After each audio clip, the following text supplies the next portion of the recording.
Hello everybody and welcome back to Encounter Roleplay. My name is Will, I'm an indie sex icon, and we're back today for a second episode of Low Fantasy Gaming as we explore Bryndewold and try and stop the horrible disease, try and jump around some sewers together, and just generally find friendship along the way, and hopefully not some horrible deadly disease that kills you all. So let's go around the cast and the crew, remind ourselves of who we are and who we're playing today, and let's start with Drake. How's it going, Drake? Hey, it's going real good. I'm Drake Finney. You can find me at Drake Finney on Twitter and Drake Finney anywhere else on the internet, as well as tonight I'll be playing Balthazar, the dwarf monk who has trouble seeing. Yes, but so far he's done pretty well when it comes to sitting on people. So yes, sitting on people, I'm the expert at that. Yeah, absolutely. And we have Charlotte with us, Foxfire22. How's it going tonight, my friend? It is going well. I am having technical difficulties all of a sudden. Not sure if you can hear me not. Yeah, we're here. Okay, yeah. Yes, it is going well, I guess, until now. Forgot all the questions, forgot to load everything up, don't know what I'm doing. This will be fun. We'll leave it at that. Everything was going well until now. Everything's boy, fine. we have...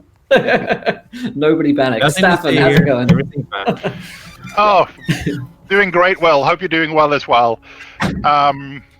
Stuff on TJ just about everywhere. I will hopefully by the end of tonight still be playing Harold Green, the elderly, slightly smoking Artificer with the something in wooden bottles that tends to eat metal. Absolutely. Well, best of luck for Harold tonight. And of course, we have Cat back with us today, Cleric Cord. How's it going tonight? Oh, it's going. It's going. Trying to make that shift. 180 degrees. Head spinning a little bit. Oh boy. Oh yeah. Well, you know. High comedy to low fantasy. Yes, exactly. Although some people would say low comedy, because anyway, I'm Cleric of Court. I'm playing Leona, Fiona's twin sister. She goes by the name of Leo. She is a rogue, and they are both half elves. And yeah, this should be. I'm ready to go mucking about in the sewers and maybe do some stabbing. Feeling a little stabby. A little stab happy today, that's okay. I'm sure we can accommodate. So before we get started today, I'm ready, guys, with a couple of things. The first of which is that we are playing lowfantasygaming.com is a system. Well, actually, lowfantasygaming.com is a website. Low Fantasy Gaming is the system that we are playing today. It's pretty awesome. We'll go over some of the mechanics today. We actually got some of the mechanics wrong the last time, which was our fault for doing reading badly, but we did a lot of the mechanics right. So for a first session, I give us like an 8 out of 10. And I take no responsibility for having read the rules wrong as a GM, so I blame that one on society mostly. But yeah, we'll go over some of the stuff that we did a little bit wrong last time and fix that for today's episode. But it's a really fun system if you like low fantasy games, if you like games like Warhammer, or you like a dark and gritty Game of Thrones, or some grittiness in your D&D, then you'll be very much at home at Low Fantasy Gaming, so go and check it out. It's from Pickpocket Press. It was on Kickstarter recently, and you can check it out on their website, lowfantasygaming.com, if you want to learn some more. You can go download free rules. It's pretty awesome. Everything you need to play, and a bunch of adventures there as well for free on DriveThru RPG. And of course, we are sponsored today by FantasyGrounds.com, our virtual tabletop of choice. Where you go check out Fantasy Grounds, download it for free. The demo version is on Steam or on their website, FantasyGrounds.com. WhalingGames.co.uk is a go-to destination for tabletop war games, board games, and more at up to 20% off the retail value. And of course, TabletopLoot.com is a go-to place to get all of your dice needs. And when we hit 20 retweets on this tweet right here, my friends, you guys get a sort of dice given away in the chat live on Twitch. So go ahead and retweet it. Spread the good word of Tabletop Loot and of Low Fantasy Gaming and win some dice in so doing. And last but not least, you can donate to a better game as well by giving our players nat 1s, nat 20s, wild magic surges, and worse. So a quick recap as to what happened last time on the show. This band of ne'er-do-wells showed up in Bryndewold which has the pink scab palsy upon it. Hey, Laughing Jack, thank you for the share. The pink scab palsy is starting to kill people. A whole lot of people in the town are getting it, and more every day. The physician Benici, the apothecary, is very much suspicious of the plague. He thinks that it's growing in an unnatural way, that maybe there's something underhand at work, that someone in the city might be spreading it, or something. They went to explore the docks to see if there was any signs of contagion around there. They noticed these strange big rats, which were sort of bloated with these strange pink scabs, and decided that exploring the sewers might very well be a good idea. And so they settled in for a tavern at night, when they overheard a couple of the people at the tavern decided to try and go steal some of Benici's apothecary vials for the cure. Not really a cure, I guess. It just helps people along the way and stops them from dying so quickly. The party handily dispatched these two, managing to capture one. The other fled, and this young man gave away the fact that his uncle was a sewer jack, and that the uncle knew something about a strange rat man that he'd seen in the sewers only a couple of weeks before the plague had started in the town. They went and chatted with the sewer jack and came to an agreement with him that if he led them through the sewers to where he found the rat man, that they, in turn, would give him a similar pay that the burger of the town had promised them. So that's where things are at the moment. We are just about to head into the sewers together, where it's suspected that the foul odors of the pink scab palsy are originating from, and to see what's happening if there are any strange rat men around there. So what could possibly go wrong? This is the perfect set for just a rom-com is about to happen here tonight in the sewers, I'm sure. The stage is set. But let's have it's been a week. Let's remind ourselves of what your characters look like as well. So let's start with Balthazar. Tell us about who Balthazar is and what does he look like? All right, Balthazar is a dwarven monk, rather aged and old in his years, even for a monk. He has, of course, the gray and silver beard as well as the ponytail in the back. He will tell you that he chooses to be bald on top. Mother Nature will tell you that nothing's grown there for about 50 years. So not quite as big and buff as he used to be in his youth, but that became from a cave-in. So he took up the ways of the monk to heal up his body and find a new calling in life than the old adventuring sword hackling that he used to do before. Fantastic. Awesome. And Fiona, what does Fiona look like? Well, Fiona is the twin sister of Leo. She is a half-elf with plain features, nothing overly standing out. Brown hair, brown eyes. She tends to wear a gray traveling cloak with a blue headband on top. That's pretty much about it. All I've come up with so far, at least. Cool. And Leona, maybe there's some distinguishing feature that we can tell Leona and Fiona apart from. Well, Leona tends to wear her hair short. However, she also tends to wear a cloak with a hood up, so that's not immediately obvious. And it's their great joy in confusing both Harold and Balthazar as to which one is which. The idea of that they're very nondescript young ladies, which makes it easier for Leona or Leo as a rogue to kind of blend into the crowd. Don't want to stand out. Nothing Fantastic. memorable. Yes. All right. And then the last but not least, Harold the Artificer. What does Harold look like? Harold's a human male in his late 40s, early 50s, fairly disheveled looking, wandering around typically in a heavy leather coat that has seen better days. It's normally smoking a little bit with a few holes here and there, mainly because there's drips coming out of the wooden backpack with the wooden spray bottles that he carries around rather cautiously. Fantastic. So the group of you then are heading into the sewers. as you smell the sort of stench of the matter which lies here in the sewers engulfing you. It's to the point where you can almost like taste it in your mouth. It's thick. It's not pleasant by any means. It's dark in here as well. So as you've lit up lanterns, you can just about see around ahead of you down the dark circular tunnels. Now, what kind of marching order do we have here for the tunnels? It's about 2 abreast with comfort. Well, I think our little guide, I want to definitely keep my hand upon his shoulder.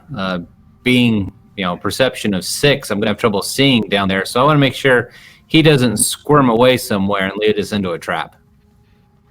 Okay. So I'll be behind him wherever he is. Okay. So you're right behind us, Sewer Jack fellow, and then Fiona and Leona, you two together. Harold leading the rear, or is there another order you'd like to go? That's how Harold sees it. Okay. Yeah, So I think go. Leona is usually directly behind Balthazar, in front of her sister, wanting to protect her and give her a little distance. Okay. Good. All right, so Balthazar, then, as you're in the lead, I will allow you to make me some perception checks. Oh boy, I've been playing too many games. Is it called a perception check? Is it called an awareness check? Is it a perception awareness check? Let's go look. There is a perception check on it. Haha! Nailed it. One of the two. Yes, so here's what we did wrong last time, is that the DC is set fairly high and you're trying to roll under it. And if you are skilled in it, then it gives you a +1 to the DC, which makes that easier rather than a +1 to your roll. So that's what we were doing previously wrong. I think perception is based on... detection is perception based. So give me a roll, Balthazar, and we'll see what you can see down here. Okay, I've got a -2 to it, so should I put the -2 in, or should I add 2 to it? Okay, let's go look. I need to read examples again. This is what I got wrong last time, so I want to make sure I have. Yeah, I want to make sure minus 2 on the die, I think. Yes. Yeah, I think that's correct. All right, let's see here. Let's see what the roll is. And then we'll do math. If we're going for low, that's good. Yeah, you're going for low. So that makes sense. Rather than adding it and trying to get higher, you're removing it and trying to get lower. So it's like a little bit like Wolfram. So a 6, Balthazar, as you're taking a scout around the sewers, all you see is there's no one else here down here except from the group of you, first of all.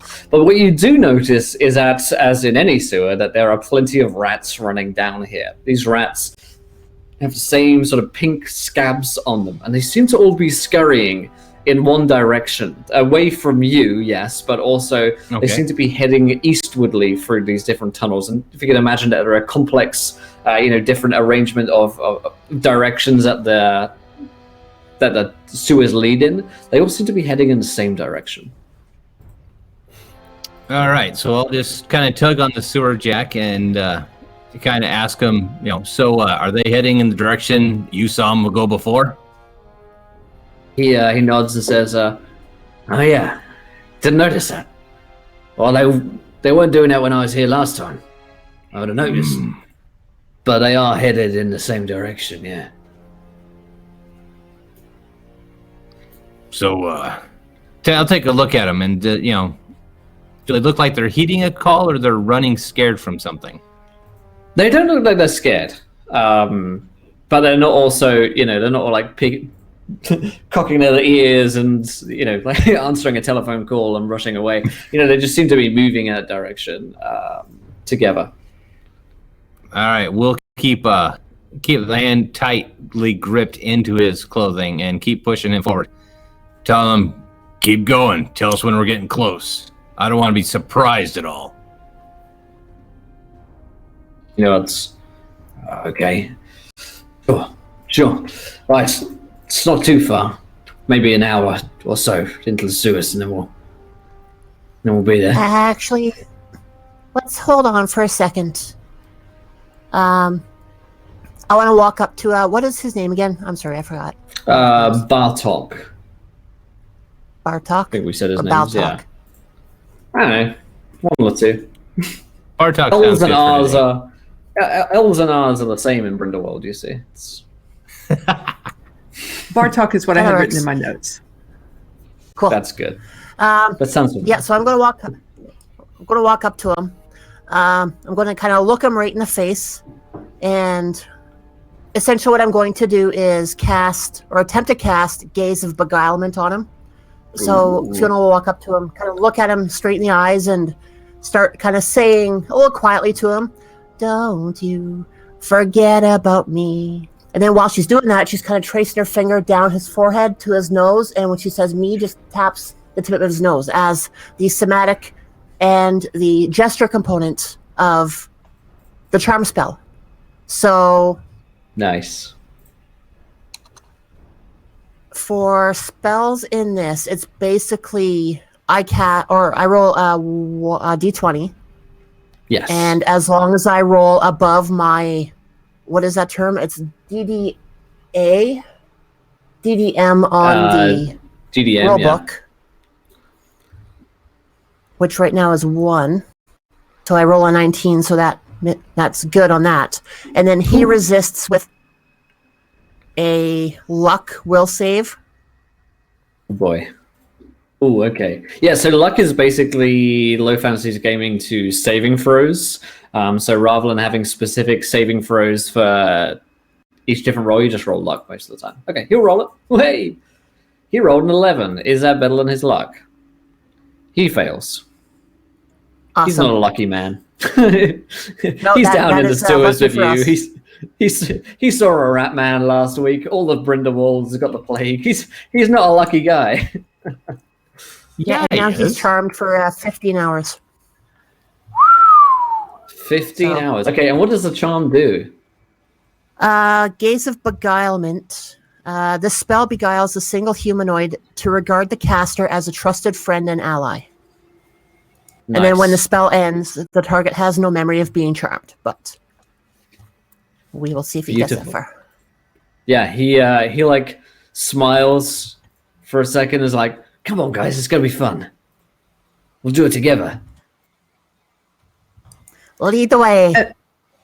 Before we go any, one thing that Leo would like to do is she has an ability called Blind Sense, which allows her to temporarily heighten her senses, having the usual penalties for poor visibility, the effect lasting for 1d6 times 10 minutes. Nice. So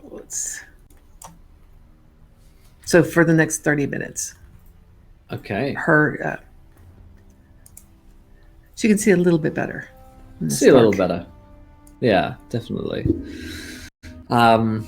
Okay, so as you guys continue on with Bartok, who's now your best friend, the nauseating smell punctured by the constant dripping, chittering, and slurping sounds grows louder as you follow the rats eastwardly through the tunnels and then to the north. Most of the sewer, as you're getting through it, now has narrow 1-foot walkways running across the walls, alongside the walls. But even these are pretty slippery with filth. And so you're going to want to be careful as you're traversing through the sewers, not to find yourself slipping in the muck, because if you were to fall down into the sewer itself, that would be a particularly unpleasant fate. So I would like everybody, as we're going through here, to roll us some acrobatics, the attribute for which is a dexterity, is your dexterity attribute, rather. God, words are hard. And again, we're And you looking said for lows here. And if we're trained in it, we take.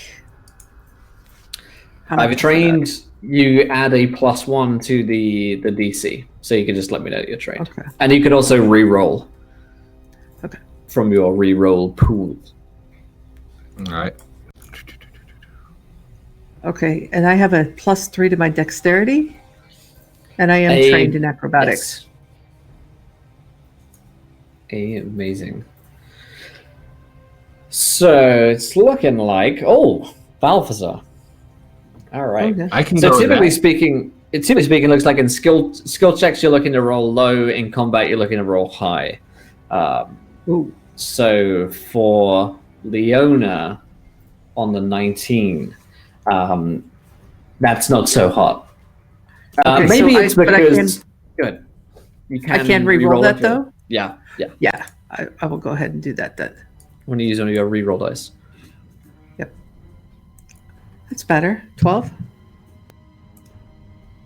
Yes, that is good enough. So I think there's a moment, and this is I really like the rerolls. So I think there's this moment where Fiona is about to no, Leona. Goodness, I'm pulling a Balthazar. There's a moment where you just like slip in the muck for a second, and then just grab onto the nearest possible object to keep yourself from falling off the slats and down into the filth and the muck below.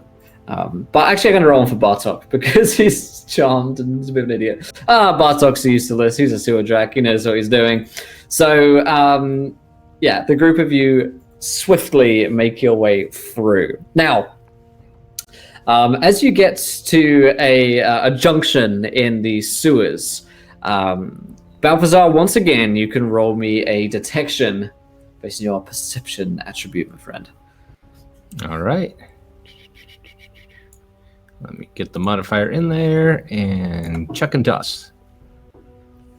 Wow, Okay. you're really good at rolling badly, Drake. This is the game for you. Roll Until low. combat, then we're in trouble. So up ahead, well, you can see, and Barso just puts up a hand as well. Is that to the north, where the rats seem to be going, on the ceiling, there are, a flock, and maybe as many as like 100 bats who have made their sort of home on the ceiling of the sewer tunnel here. And of course, to pass by them would mean to go underneath them. Now, they're not inherently dangerous themselves, but you know that they are quite likely, if they were to, be disturbed, to make it very difficult for one walking along these slippery, muddy rafters, and may also alert anyone within the sewer tunnel itself. Bartok says this is pretty close to where it is. I think it was just up ahead. I don't mind telling you, seeing as we're really good friends. Feels like we've known each other for a long time. How do you guys want to proceed? I mean, this is all you. I want to turn to I'm going to turn to Leona, which will be either one of them looking in the same direction, and going, all right, one of you is good with the sneaks, so how do we get past those things up there? By being very quiet. Yeah, you ever met our group? Do the best I can. Go slow, move quiet. Be careful. It's the best we can do. You want to take point and we'll follow you? Very well. I can do that. All right. So we'll let her This take point sounds- and still keeping my hand on Bartok, though. Definitely. This suspiciously. By the way, he's like really warmed by the gesture. He thinks it's like a mark of friendship. So like your hand is on his shoulder, and he just like Help grabs the old the guy hand. through the sewer. Oh, this poor sweet man. This poor is good. sweet man. This feels right. So it sounds like a stealth check for everyone as you're heading underneath the bats. And I am trying to get in this. Nice. We're going to go with no. Even if I increase the difficulty by 2, we're on the wrong side now.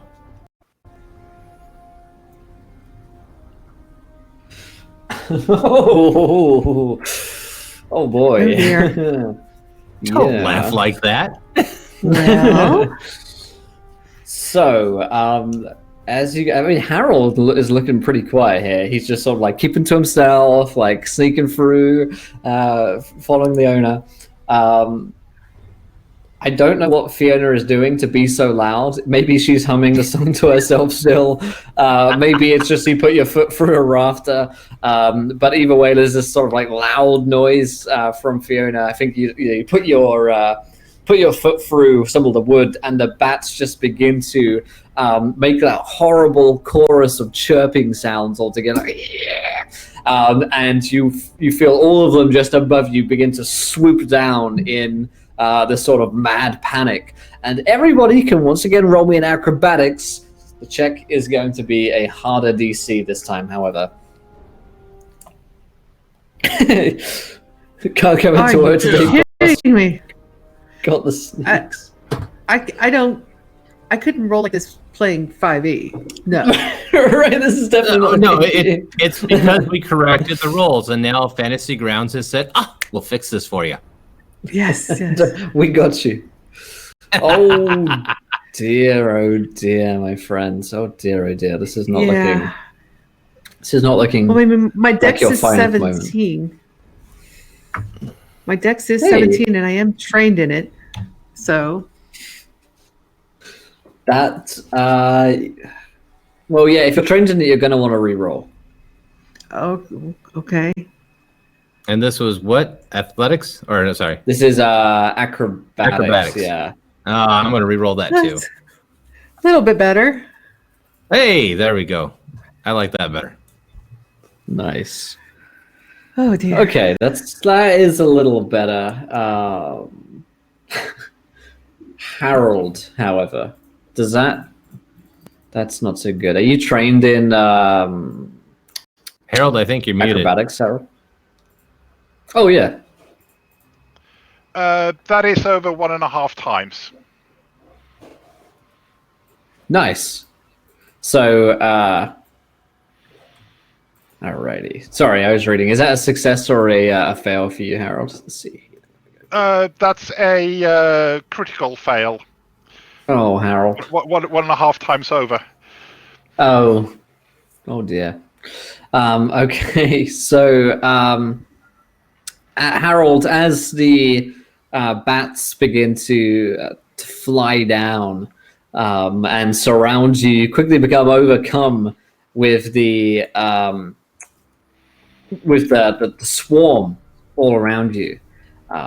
Unfortunately for you, you slip into the muck, and swiftly Harold is lost to you guys as you watch him he's just gone. He was there for a second, and then there's a kind of plop, and Harold is no more. You see him go in. Can I? So do Harold's I see him? gone? Harold's gone. He's dead. Yeah, no. He's just disappeared. I GG, stop and I start looking for him.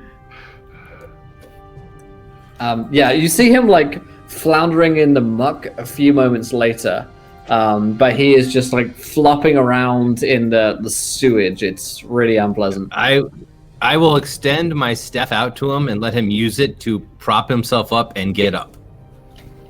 Yeah, better your staff than my spear. Yeah, you can roll you can roll an athletics. By the way, Harold, you do lose 2 hit points as you're in some caustic waste here, and some of it's going into places that you wouldn't like. A few more smoking holes in the cloak. Nice. Well, Balthazar's a strong guy. So he manages to pull you up just about out of the waste. But by the time that Harold is out, the bats have dispersed. Harold is not a pleasant sight nor smell. He is covered head to toe in waste. That's assuming he was to begin with. Yeah, I was going to say, Harold, you actually kind of smell better now. You're not as toasty. I wasn't planning a bath today. Have you ever planned a bath? Like, if you're in a Why point where did you you need tell me to... when it was time, but he hasn't been around for these last few months? If you're in a position where you need to plan baths, like, it's been too long, right?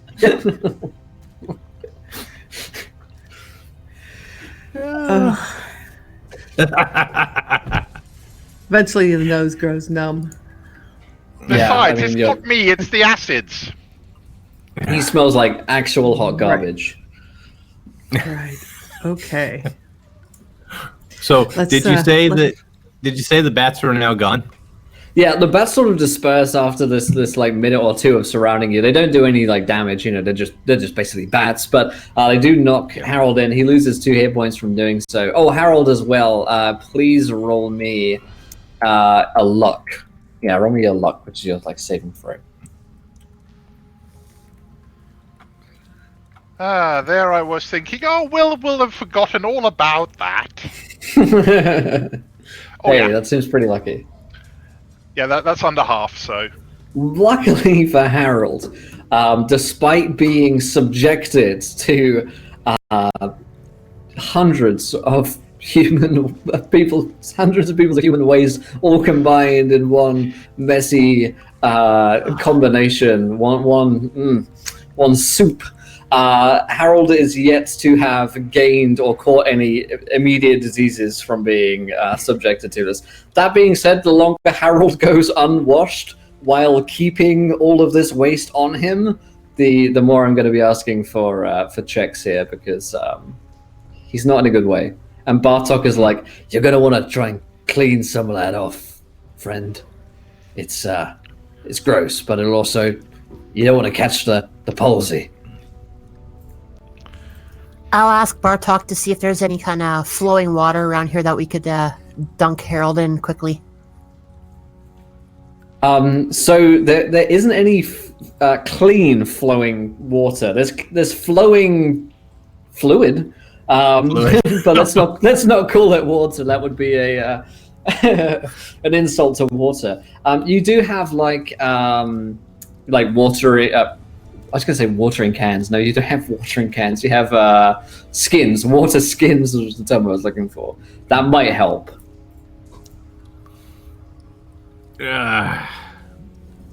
I'll uncork my water skin and kind of shake it to him. Here, clean your face and your hands off with this. And don't give it back. And Harold smells his a little bit, sort of goes, well, at least it's not a waste of good beer. Yeah, no, you wouldn't. You didn't have the beer flask. You'd get the water. Use beer in a flask. Like it. Yeah, Harold, you just sort of like wipe the mess off. It's not a perfect solution. You would definitely, probably at this point, maybe even prefer a bath. Who knows? But yeah, you clean yourself up a little and you continue along the way. Now, as you pretty dejectively sort of like plod along through the sewers, you see something floating in the muck that Bartok points out, and it looks to be a human corpse. It is a man. However, not all of his body is there. He is missing his legs. That's one of your guys, Bartok? I don't... It could be, yeah. Let's pull him closer and I'll take a look. We'll fish him out with the staff. I'm sorry, I'm sorry. Why do we want to bring him closer? If he's down here, he's likely infected. Why do we want to get closer to him? I want to see who I he agree. is. Do we need to? Does it matter? Absolutely necessary? I want to see what those, if the legs were torn off or chewed off. Well, depending on how long if he's been down here any length of time, they've probably been chewed at some point, whether they were torn off initially or not. Yeah, she's got a good point. Got a point there. Bartok sort of shrugs and is like, I guess we could examine him from here a bit, see what happened to him. It looks like he's been eaten. There are rats down here. Are you surprised? I guess not. Right. Could I make an insight check and see if they're like big chunks, like a large size mouth took it out, or if it was about rat size? Yeah, roll me detection, I guess. Yeah, detection to take a look at him. Okay. Also, see if his pockets are bulging. He might have money on him. yeah. The mage in the road confused me again. Because rich people usually end up in the sewers. Yeah. All right. 10 on that one. Right. Nice. Yeah, you take a look. It looks like some pretty big chunks have been taken out of him, and that's to say, like, not by small mouths. It looks like something fairly large had some pretty big tears out of it. It looks more akin to a wolf attack than it does to like rats slowly eating away, nibbling away at someone. Because also rats take quite a long time to nibble away. But there are a lot of them, I guess. Yeah, so you would suggest this is something bigger. Given the size of the rats that we've seen, we're seeing down on the wharfs, would they seem larger than that, or does it seem to match about right? I would say that it is. Your judgment would be that it was something bigger, or maybe a lot of them. But if you could pull him like close and really take a look, you could look at the wounds. But you're looking at it from like at the end of a barge pole. So you're like, yeah, it's kind of big, Yeah, I think Bartok's story just got a lot more real. Yeah. Leo's not. I mean, she doesn't want to risk her sister or any of the rest of the party by bringing this thing any closer. No, that's fine. I just wanted to make sure those bites were of a bigger mouth and not just the little rats. Yeah. And she's definitely got something wrapped around tightly over the lower half of her face while they're down here. As she's sitting next to Harold. Well, that too, but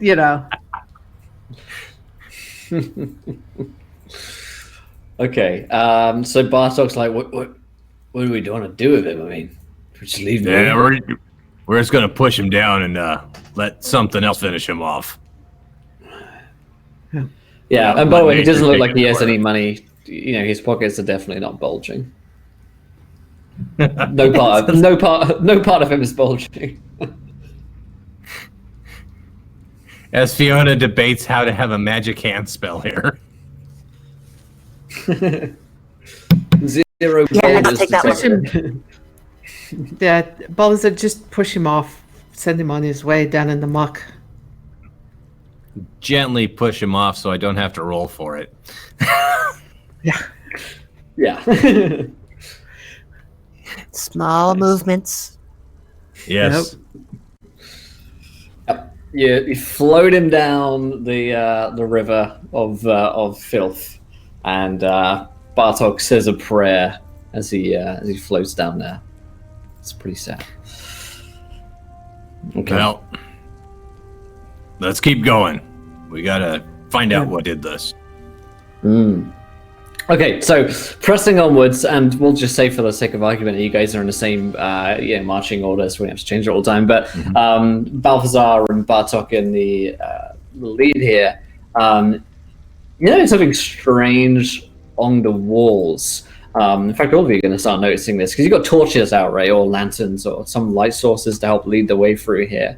And Bartok would tell you if there's a moment of extreme gas buildup, which it would be dangerous to have an open light in. But so far, it seems fine. You notice that the walls seem to be moving. I take a closer look at them, and you can see that there are these big, and I mean maybe it's like a foot long, big, giant centipedes, which seem to be crawling along the walls and the ceiling. And they seem to be drawn to your light. They seem to be sort of following the lights, and they're moving with you as fast as they can. And there are maybe as many as a dozen of them, but you see more of them coming along the walls towards you as well. And Bartok says, these you're going to want to be careful for these. Don't let them, don't hug the walls. If they latch onto you, they can, it gets messy. They're like leeches. Look at Bartok and go, what in the hell do you feed things down here? You got rats, bats, big bugs? Clean your sewers, dude. That's not how that... I mean, there's sewers. I mean, it's just shit. You know that, right? This walking around, this stuff walking around ain't just shit, man. You need a fireball down here once in a while. That sounds like a really good idea. Or a flood. That wouldn't be a good idea. Fire in a sewer that's sort of like fire safety 101. Not a good idea. I mean, if you've ever lit a fire next to a pile of hot shit, you'd know that's a bad idea. I'll turn to Harold and go, well, Harold, how bad of an idea is it?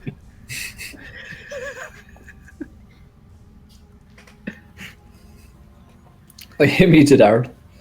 Oh, we muted Harold again. He's speechless. What? Get the shit out of your ears, damn it. Oh. Yeah. How bad would it be? Oh. I'd want to be standing on the outside, but not above it. I believe I do have a lantern as part of my kit, so I would probably be we'd probably be using that instead of open flame torches. Yeah, that makes sense. That makes total sense. The creature is still definitely drawn to it. The light itself seems to be something that they're unused to down here, and so that's probably why they're drawn to it. Whereas rats and other rodents like scurry away from the lights when they get too close. It does make traversing the rafts just a little harder because you can't like hug the walls so much, because if you do, they're gonna like crawl onto you. So you're having to find yourself sort of in the center of the rafters. So yeah, that's not helping things, let's say, as you're continuing down. Now, as it happens, continuing forwards a little bit further to the north, Bartok says, okay, so stop. Up ahead. And looking up ahead, you see what appears to be a manhole set into the tunnel. So it looks like you could like peel it open and move through, but for some reason this section of the sewer is blocked off from this next section of the sewer. And Bartok says, I went through there, and that's when I saw it.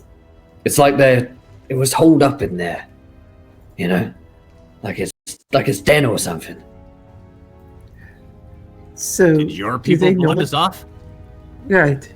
Yeah, that's one of our, manholes, but I was here just checking it, and that's what happened. I mean, I was alone then, but now I've got my friends with me, so this time will be different, I'm sure. How big is the chamber past this? Same size, so kind of a 2x2. But there's more of it, and some of it. Let me show you. He pulls out a map. Some of it we haven't mapped yet, and so he's like the sewer jacks are building the maps,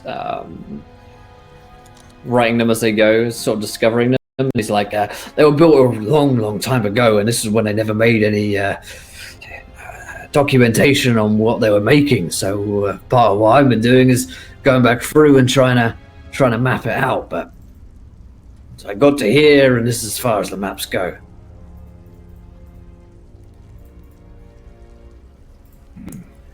Right. How long ago was this? This 2 weeks, a month?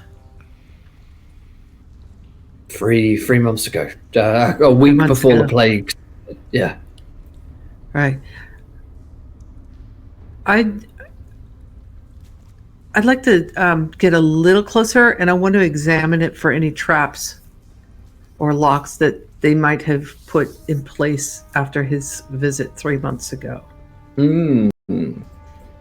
Okay. Roll me a detection. Okay. So I'm trained in traps and locks, and I'm also trained in detection. So what? Traps and trying locks definitely works here, actually. Yeah. Okay, so is this an intelligence, a perception? Perception. What am I trying to hit here? Perception based. Okay. Oh, that's very good. Nice. So there is no trap here in place per se. There's no mechanical device which has been set to when you open the lock that something springs out on you or something like that. But you do see that the lock and the handle itself seem to be smeared in a sort of like pink sheen of something organic. It looks like little pustules that grow on people's skin seem to have been placed, or at least are growing on the handle of the trap itself. So if you were to turn it, it looks as though, with a hand that wasn't gloved or something like that. Okay. Yeah. All right, so definitely going to either some gloves if I have them, or cloth. Might even put cloth on over the gloves, just so I don't mess up the gloves before Right. we open it. Yeah, I don't want to get that stuff on my gloves. Yeah. The gloves are part of the whole. Why would I ruin it? It's It's a good pair of gloves. Gloves are expensive. So I'll warn everybody to just be careful. Don't touch any of that. And then when we're ready, I'll go ahead and open it up. Are we good? Okay. Leo's gonna reach out. It's like a swift open. Is it a sort of? That's my description of opening a door slowly. By the way, in case anyone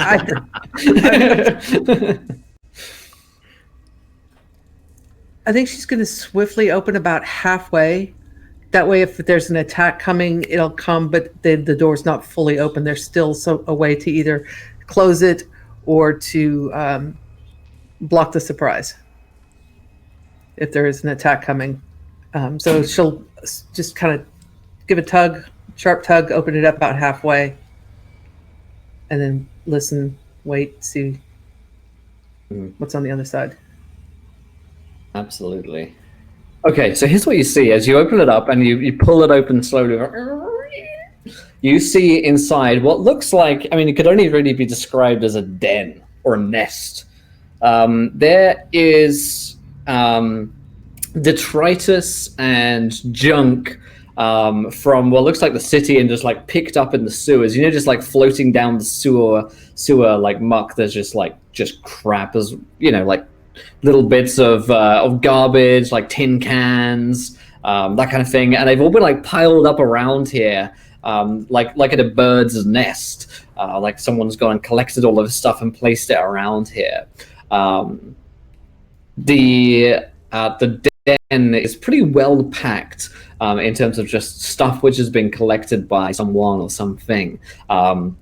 There is no sign of any creature in here immediately, but the tunnel does narrow as it continues forwards. And there are definite signs of something having lived here, because one corner of the room appears to be like a sleeping area. There's actually a sort of collection of detritus which has been laid out in such a way as to look a little bit like a bed. Like you could crawl yourself up in there and be warmed by all of the stuff around you. And there are plenty of rats in here. They seem to have been heading in this direction as well. Bartok, how far did you get in there?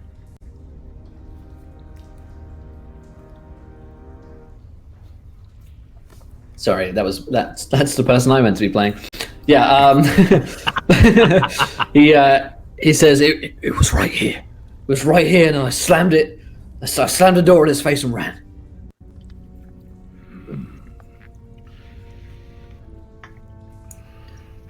Does your map show anything beyond this, or is this where your map stopped? This is it. So beyond here, we're in uncharted territory. Is there room for Balthazar to get around past me? Mm-hmm. Okay. So Leo's going to kind of step. She's going to be holding up the lantern for Balthazar over towards like the the sleeping area. Give that a poke with your stick. Okay. Take it out, full extension. Yeah, pokey. It extends out. Yeah, as far as I can reach.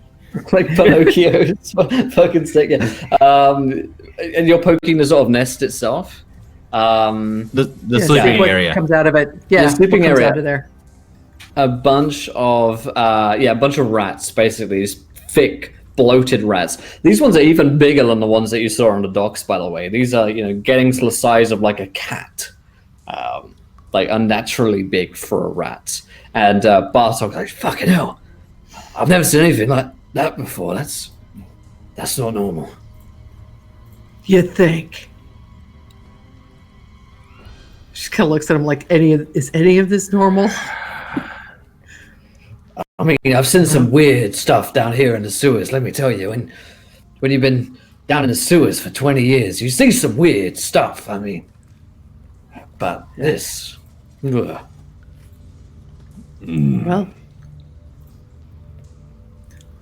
I suppose we keep going. I mean, we can pretty much say that this is definitely where this infection is coming from, is down here.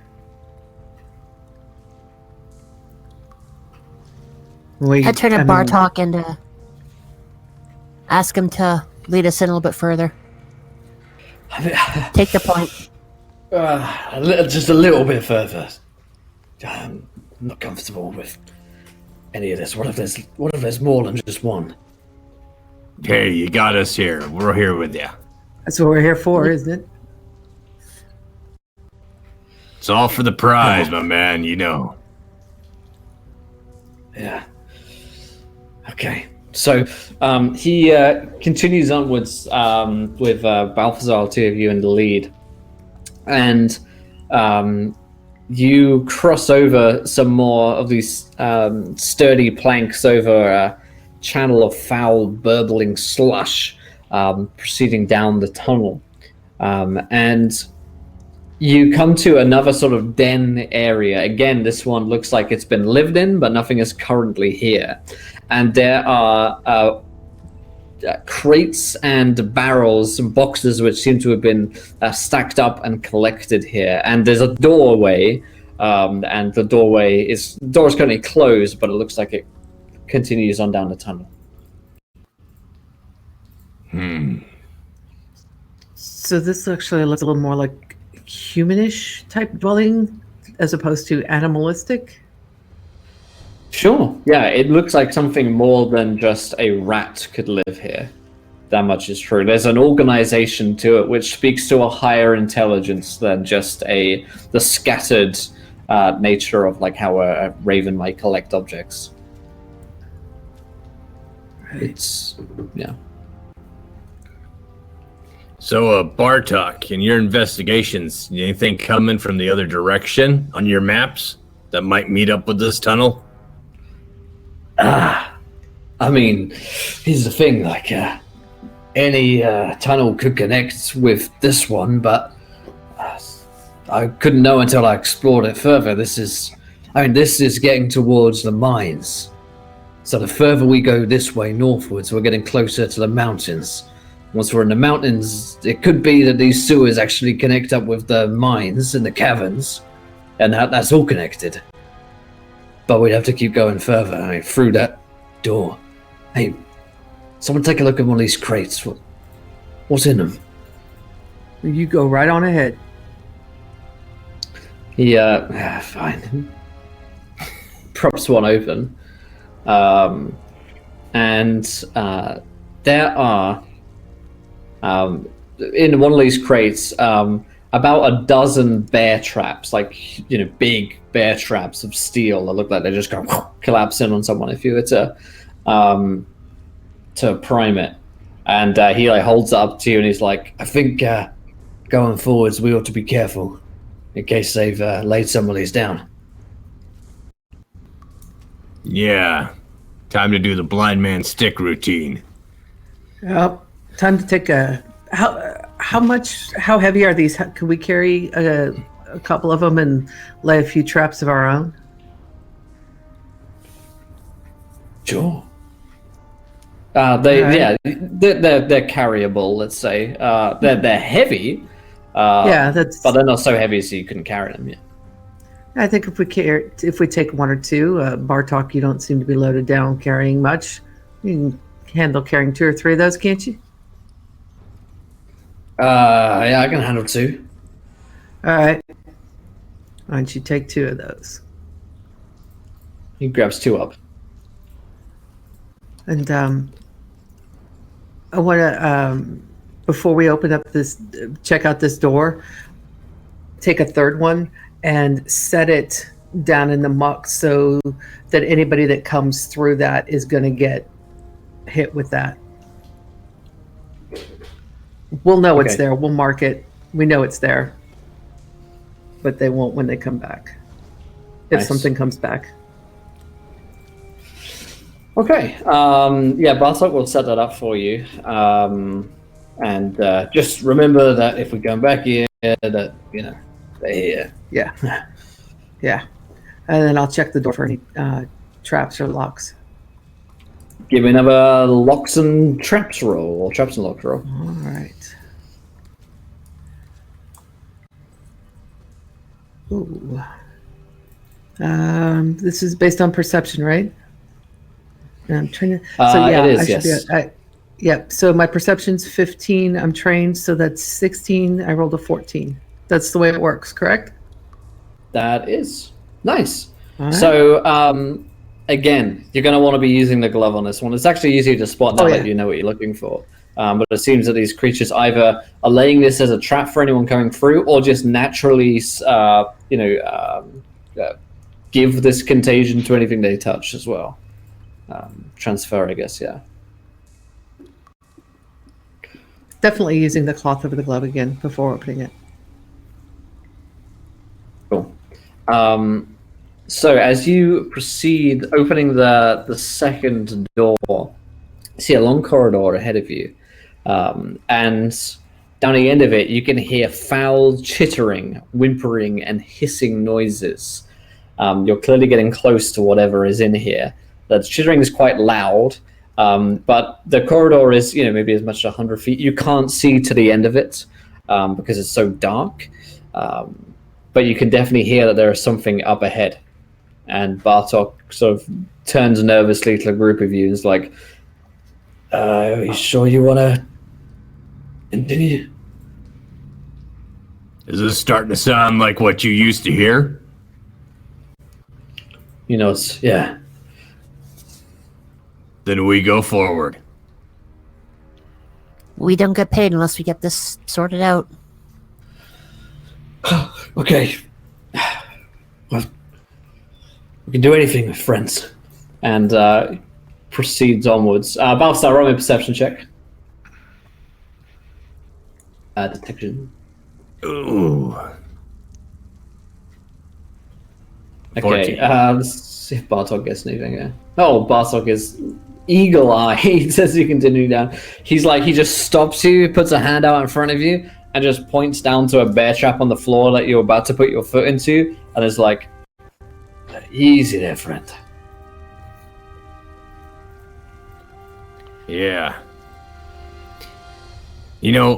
I wonder. We set this trap off. I wonder what comes running. They probably would hear it, so it could be a good way to lure them out. Oh. I have What some do you guys think? talk. I think, we set up an ambush. Ambush is always good. Catch them by surprise instead of letting them take us by surprise. So I have some elderberry toxin as a poison that I want to put on one of my blades, but I don't have any stats for it. That I could find. Let's see. What's it called? Elderberry? Elderberry. Applied by injury causes 1d4 dex loss. Luck, con save, resists.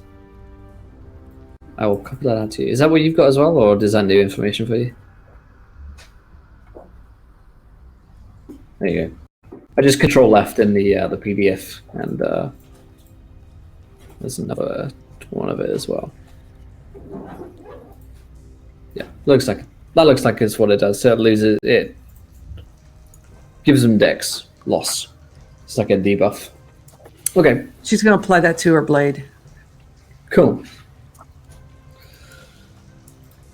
And Bartok is like, so ready when you are, and he draws a little dagger that he has at his side. Harold's going to back off a couple of steps and make sure that he's got his light crossbow ready, but not quite cocked yet, but so that he can cock and go in an action. Okay. Who's going to set off the trap? I'll use my staff to set off the trap. Okay. You're gonna Could we lose just throw something onto the pressure plate? Yeah, Because it's just- Yeah, you can do that. So that you don't get your spear like trapped in it or whatever, your pole trapped in the bear trap. So as soon Yeah, as you exactly. do that, and like the snap of the trap goes off, you hear the skittering get louder and louder as it gets closer towards you. And you see two creatures emerging from the darkness cautiously. The two of them appear to have, like I mentioned, humanoid in nature. They have rat-like faces, sort of as large as humans, but with the overbite of a rat, the fur. They wear sort of simple levers. They have swords in their hands as they're approaching. Very human-like hands as well, which are gripping onto the swords. They're maybe 4 to 5 feet tall, sort of moving in a hunch, and they chitter to one another as they proceed. Their eyes are a glowing red that look out into the darkness as they draw closer towards you. Currently, they haven't seen you, but you can only imagine that it's a matter of time as they're coming out of the darkness that they do.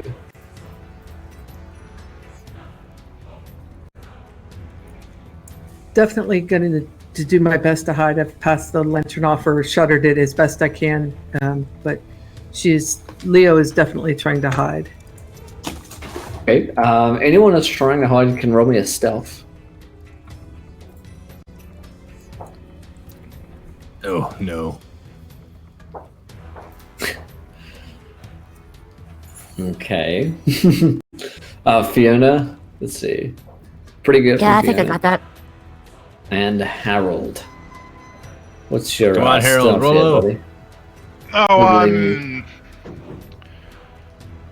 I'm basically not going to be standing in the shadows, but we'll see how visible I am. Yeah, I think you said you were a little further back as well. Yeah. I'm gonna re-roll my stealth. Doesn't help. Is that, Yeah, that direct only 16? fails my stealth by 1. Okay. Is that a success for you, Balthazar? Dex at a 15. So Oh, wait. Hey. Pretty that good. should be good.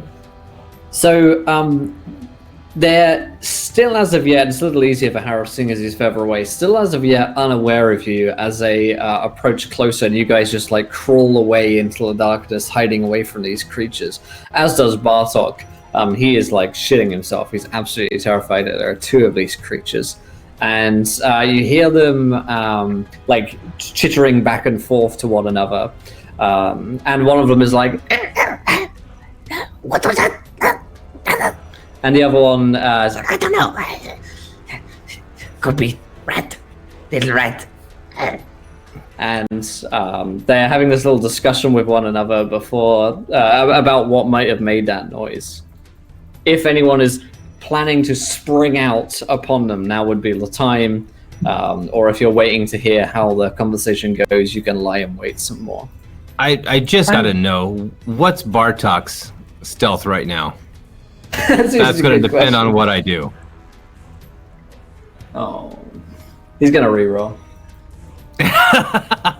Oh, hey, that's way better. That's a 1. Awesome. He's a stealthy boy right now. He's just like he's somewhere. You don't even know where he is. He's disappeared. Yeah. Oh, God. Leo's going to go ahead and take her surprised attack, giving her a +4 to hit with an extra D8 of damage. Oh boy. So she's going to just kind of, out of the darkness, just stab this guy with the dagger that's got the elderberry toxin on it as well. Nice. So you guys do have a surprise round if you would like to take actions here. As these creatures, you succeed with your stealth checks and they're unaware of you. So in combat, you're looking to roll high to beat their AC, more akin to a game like D&D.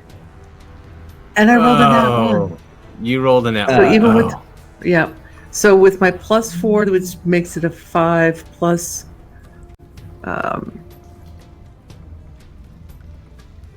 plus my dex 3, so that's an 8 altogether. No. Unfortunately for you, that's Yeah. not going to do it. But I'm it's gonna follow always her worth lead it. and Okay. I'm gonna follow her lead and try and stab the rats with my spear. Nice. Yeah, time to come for a low shot with the pole. So, sorry, refresh me on attacking. We roll a d20. I roll a d20. Let's see. Let's go to page 73. Okay, melee attack. You must be in 5 feet. You roll a d20 plus your class level attack bonus and your strength modifier. And if it's equal to or higher than the target's AC, you hit. Okay, so then just gotta check the manual. So I've got no attack bonus right now at level 1. Okay, so it's just your strength. So my strength is a -1. So that would be an 8. Okay, that is unfortunately not going to beat the AC of these creatures. So you miss as well. So 2 misses from the twins. Let's see, Balthazar, what you got for us? That's fitting. I got a 13, but seeing that there is no dex bonus to monks in low fantasy, it's just a straight 13. Nice. there's no bonus on the strength. 13 is gonna do it. So Alright, damage is depending on your weapon plus your strength modifier. Alright. So it might be like a D8. Staffs are only D6. Dang. Yep, so that's a D6 plus 1. Because you're two-handed, so. Nice. Hi, I'm reading rules. Good. You do. You slice into it. Or you smack it rather with the staff. Smack And it into it, yeah. reaches out in rat-like agony. Okay. Oh, that's right about that. Okay, and I think Harold, you also get a chance. You did succeed your stealth. Well, if a 12 succeeds, to I've got a hit, -2 dex.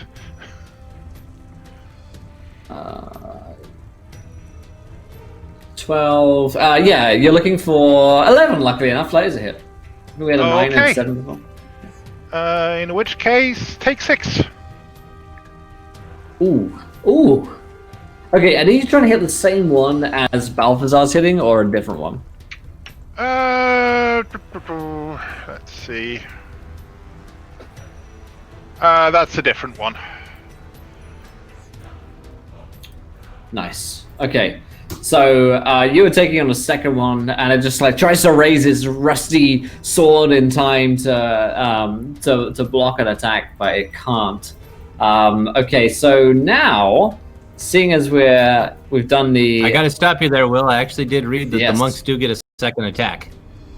Oh hey, let's do it. Yeah, let's do that. And then we're all going to yell at Bartok to make his attack.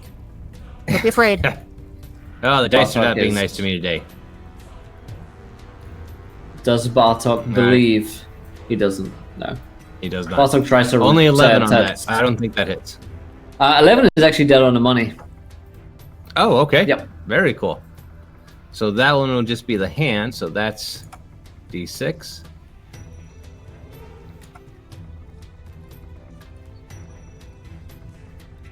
Okay.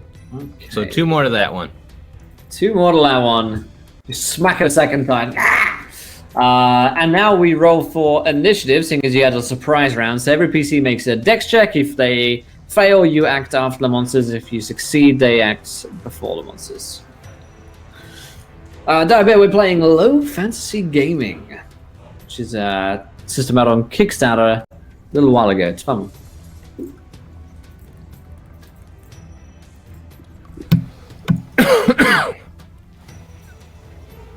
What the hell? Come on, 3 14s in a row has to give us something.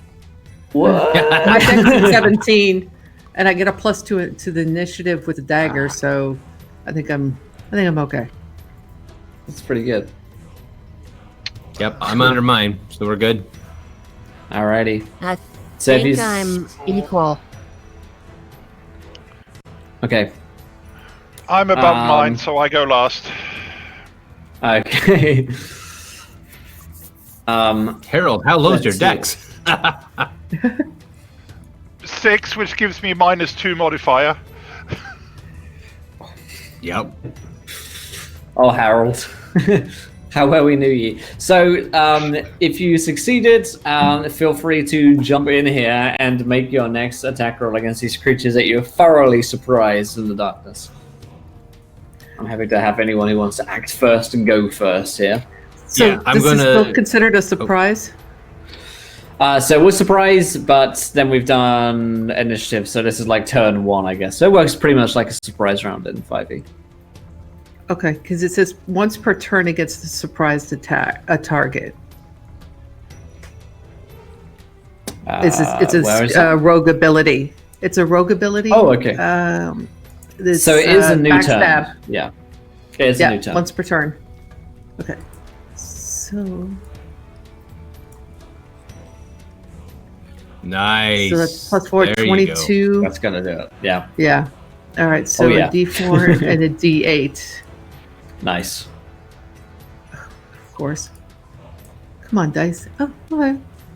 So that's Hey. 9 points of damage. Plus, it's got the elderberry toxin on it. Oh yeah, it's dead though. That's the only Okay. thing. As you, how do you want to kill this first rat man? Leona's a little upset with herself for the way she missed the first time. This time she's not going to miss, and she just comes right up behind it and just slides the blade in at the base of the skull, between the vertebrae and the base, just in and out. Yeah. As you you kill it, you see the second one immediately, in a panic, throw down its weapon. It's and hold up its hands. You smell this really potent musk go into the room as the second rat creature appears to have fallen to its knees and be in a total panic about the death of its companion. Please, please, don't hurt, don't hurt.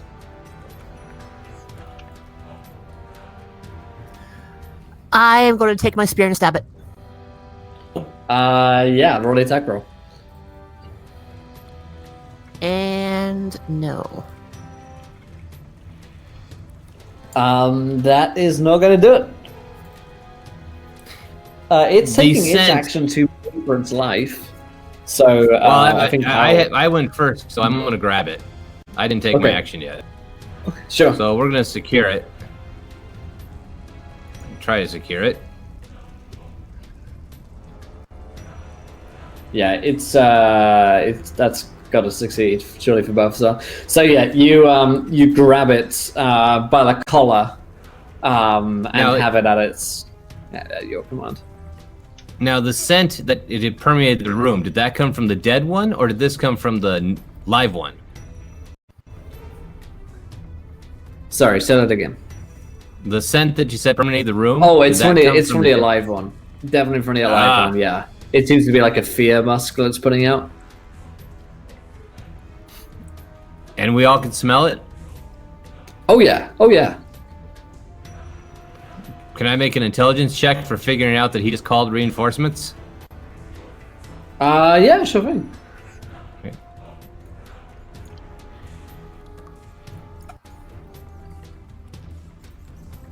Intelligence is 11. That will do it. Yeah, that will do it. There's no negatives at work. So, you don't think that this is a the smell hasn't gone so far out as to alert other creatures unless they have an extremely good sense of smell.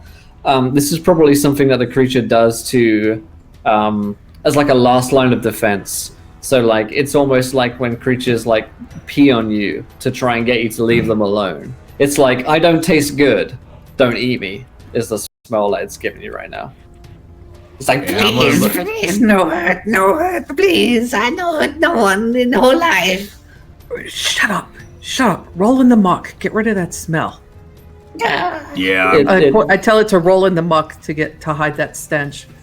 It debases itself and just rolls around in the dirt. Yeah, these things down here don't have good vision. It doesn't fully get rid of it. No more, Cap. No, just me. Just please, no kill. You're What are you gonna doing tell down me here? you're the only one here?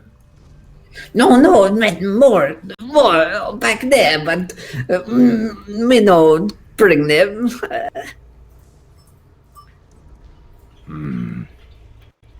Where'd you all come from? We live here. This is home in mountain. In the mountains. What are you doing underneath the city then?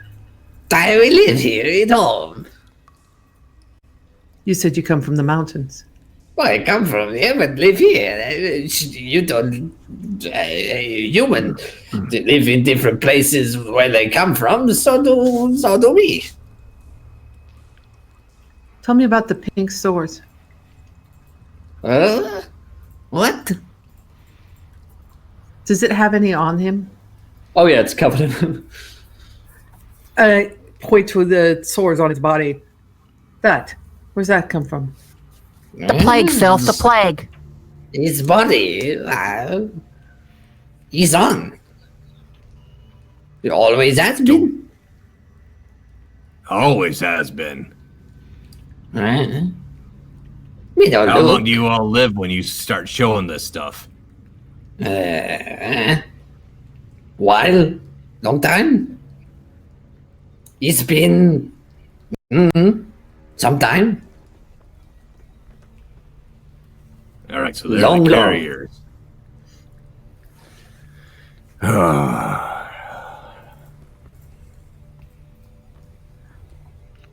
look at Bartok and say, Harold. is this the one you saw? He nods. Well, he I guess he nods It's and the one shrugs a little you bit. And saw- it's like, it's the same kind of thing, yeah. All right. I think the one it's I saw not was smaller, bigger. All right.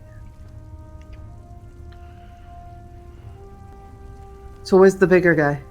Who's in charge? How many of you speak to the humans? No, speak to you. You gross. Blech. Blech. You smell. Ugh. Except him. And he points towards Harold. You smell good. But the rest of you, ugh. Gross, yucky, stinky heads. Ugh. And you always kill us. You're so mean. There are more So of you've us. There is Queen.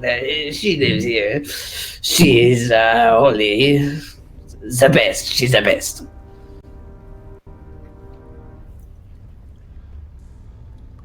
Where is she now? In Queen 10 with guards, others. There are many scrats like us. Eh? What if Call we said yourself you Scrat? This is what you call us. You don't speak language.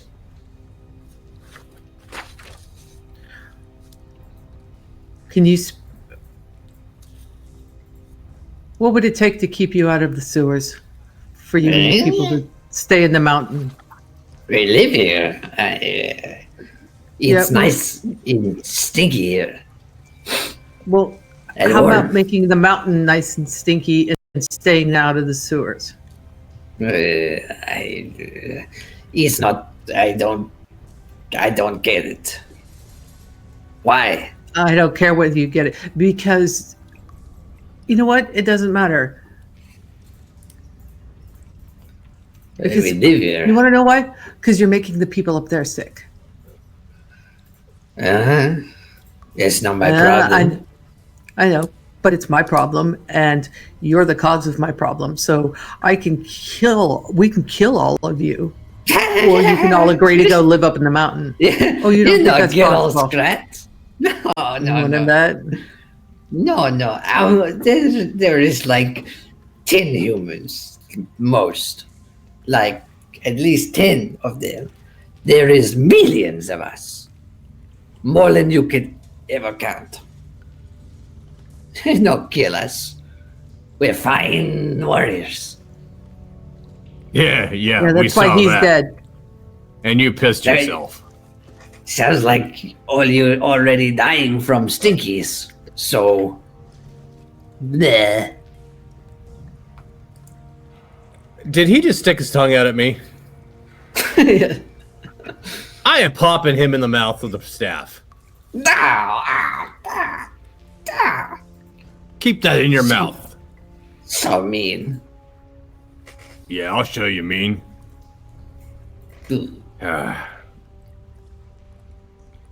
I'm gonna grab some rope out of my sack. We're gonna tie him up next to his dead buddy. And it's not my call. Me no leader. Queen leader. No, we're gonna discuss things, and you're gonna sit right where you are. I take you there. I know the way. Yeah, stay. And I turn and look at Leona and Fiona and go, do we trust this guy to take us there or to set us up for a trap?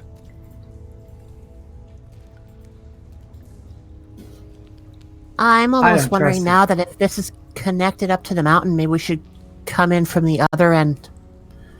Going in from the mountain through the mines might not be as contained as the sewers are. Might have a little bit more room to be able to function and move, and maybe get some of the guards in with us.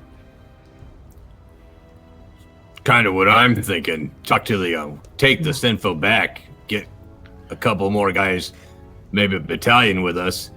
We take the mountain and burn it from the other side.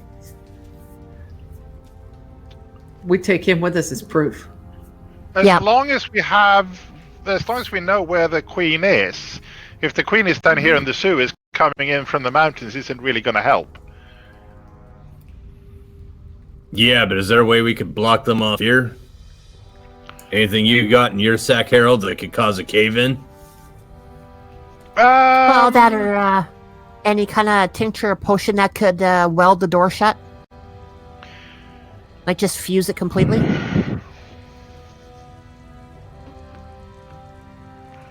I might be able to get the door to fuse. Well, that's only going to Melt keep him it out into of one the stone small, sort of thing. but it's only going to keep him out of one small section. I mean, the rest of the city's Yeah, beyond this. it'll just go down to the stables. So Bartok. because there were two or three centers of the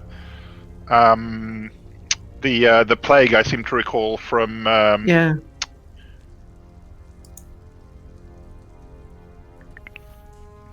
No, I think this guy definitely needs to be taken up, stop, and show everyone up there what's causing these problems. And I've been keeping an eye on him while we've been talking. It's not like he's been left to just kind of sit there unobserved. I'm pretty Now, much what kind is, of standing right there next to him with my dagger. Yeah, that's what Well, I I wanted think to we're tie him taking- up to. I think we're taking him to Benicia though, not to Master Shand. He won't if we get him near any sort of guards, he'll be gone in a heartbeat. Mm-hmm. What is the parameter of It's- our mission down here? To stop the plague or to find the cause of the plague? Find the cause. I think we found the cause. Yeah, I found the cause, and We've nothing said We've about done our stopping job. it. no. Yep. They've got a source. Maybe they can figure out some type of antidote or vaccine or something.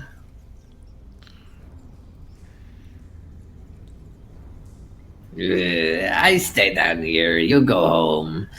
Yeah, I think we find. Yeah, it's stinky up there. All you stinky heads live there. Does he have like a snout like that? Yeah, a big Okay. rodent snout. Yeah. Yeah. Okay. The rope that's tying his hands, the legs comes up and goes wrap, and just shuts his mouth. Pail of scrat soup. Well, I'll put it this way. Either you come with us peacefully up there or we're going to kill you and take you anyway. He musks some more, and it's like super gross smell comes out from the creature.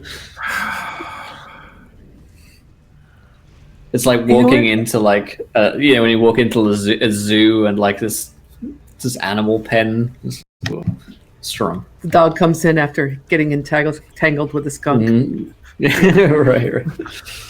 Leona, you got anything to put this guy to sleep?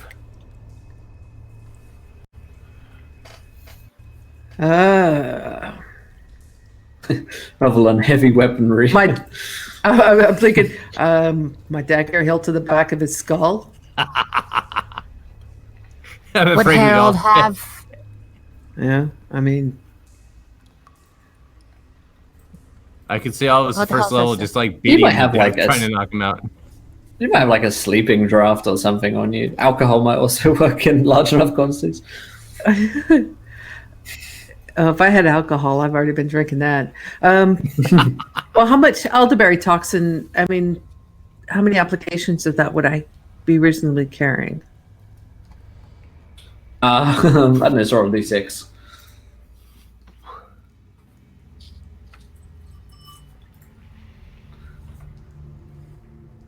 Would 3 applications seem? 3 Yeah. applications to a dagger? Well, If he no, 3. ingested them- Having a potion, I put an application on my dagger. Would I have other applications, or is it just a single application Oh yeah, you could have. per vial? Yeah, you could have. Well, yeah, I think it's application per vial, so you would use one which would like coat it sufficiently as to actually be useful. So like carrying 3 of them seems totally reasonable. Okay, so We- yeah, she can. Yeah. Would that knock him out a little bit?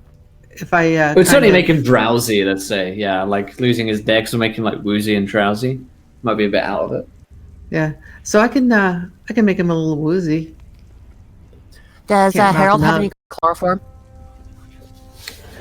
Do we want to carry this guy? How much chloroform do you have, Harold? How much No. chloroform? I love it. No, he's just got the tools and the copious amounts of acid spray bottles.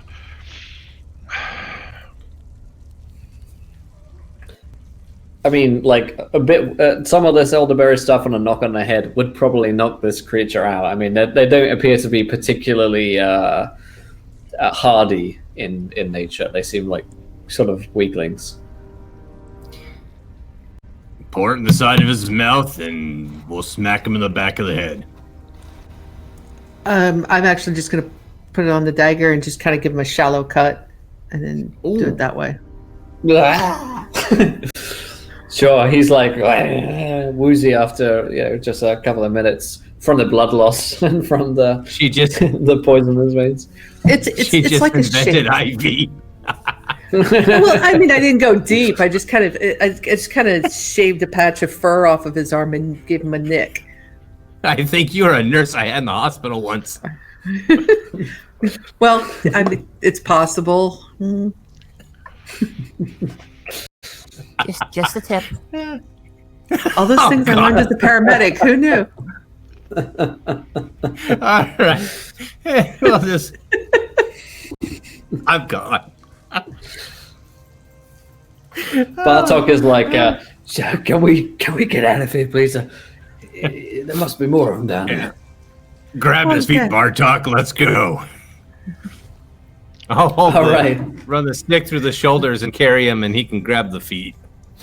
Absolutely. Oh, I'm going to replace the bear trap, but in a the slightly different place than where it was, the one we set off. Right. Okay. Don't we have yeah. 3? Well, we've used one, and this will be the second one. one. Yeah. Yeah. Yeah, I think you picked up 2, and if anyone else picked one up, then that would make 3. Yeah. Yeah, Cool. a little goodbye. Yeah. Why not? Oh, and I'm going to grab another one for when we get on the to the last set of doors. Mhm. Leave one in Sure the. thing. I'm going to put one in the bed area.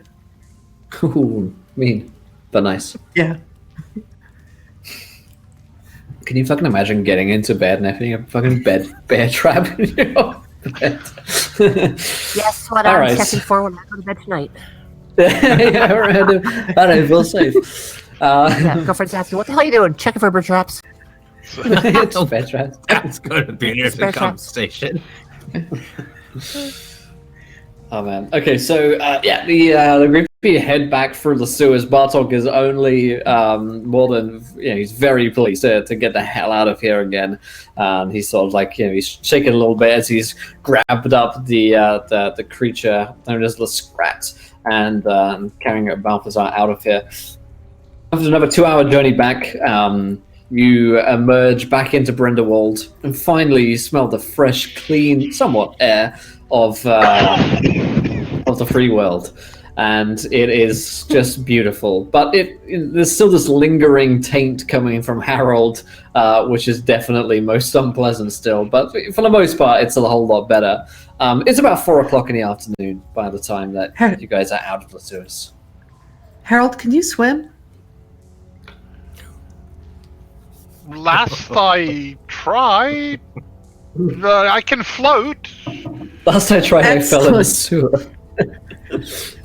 Excellent. I think we're still pretty close to the docks, to the wharves, I believe. Yeah. Okay. Yeah. So I'm gonna actually kind of come on, guys. I know a route, and I'm gonna actually lead them. And when we get close to the water, I'm just gonna kind of give Harold a little off the edge of the wharf and then to the water to wash him off.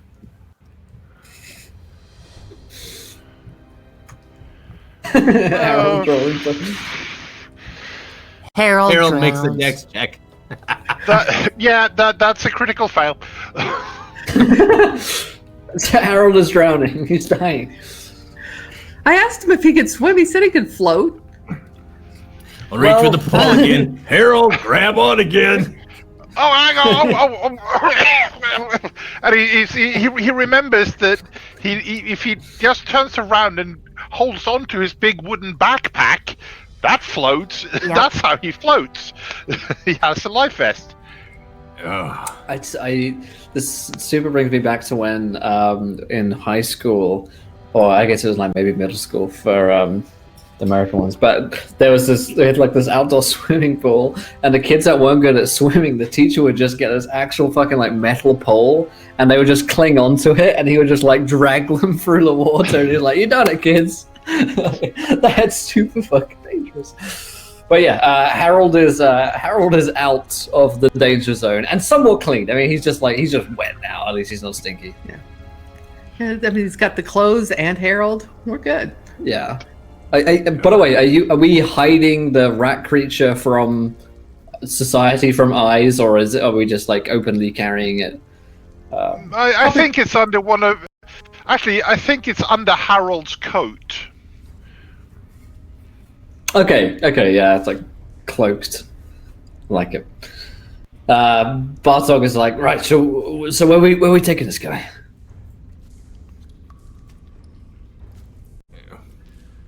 Let's take him to the doctors. Yep. Okay. So you head over to Benici's again. This sort of long log house, which the apothecary works from, is got plenty of petitioners who are all waiting patiently in line for their medicine. So finding your way through the crowd, you see the tired-looking Benici, who's just so overworked. Friends, come through. Good Lord, what is that smell? Ugh. Yeah, let's take. Harold.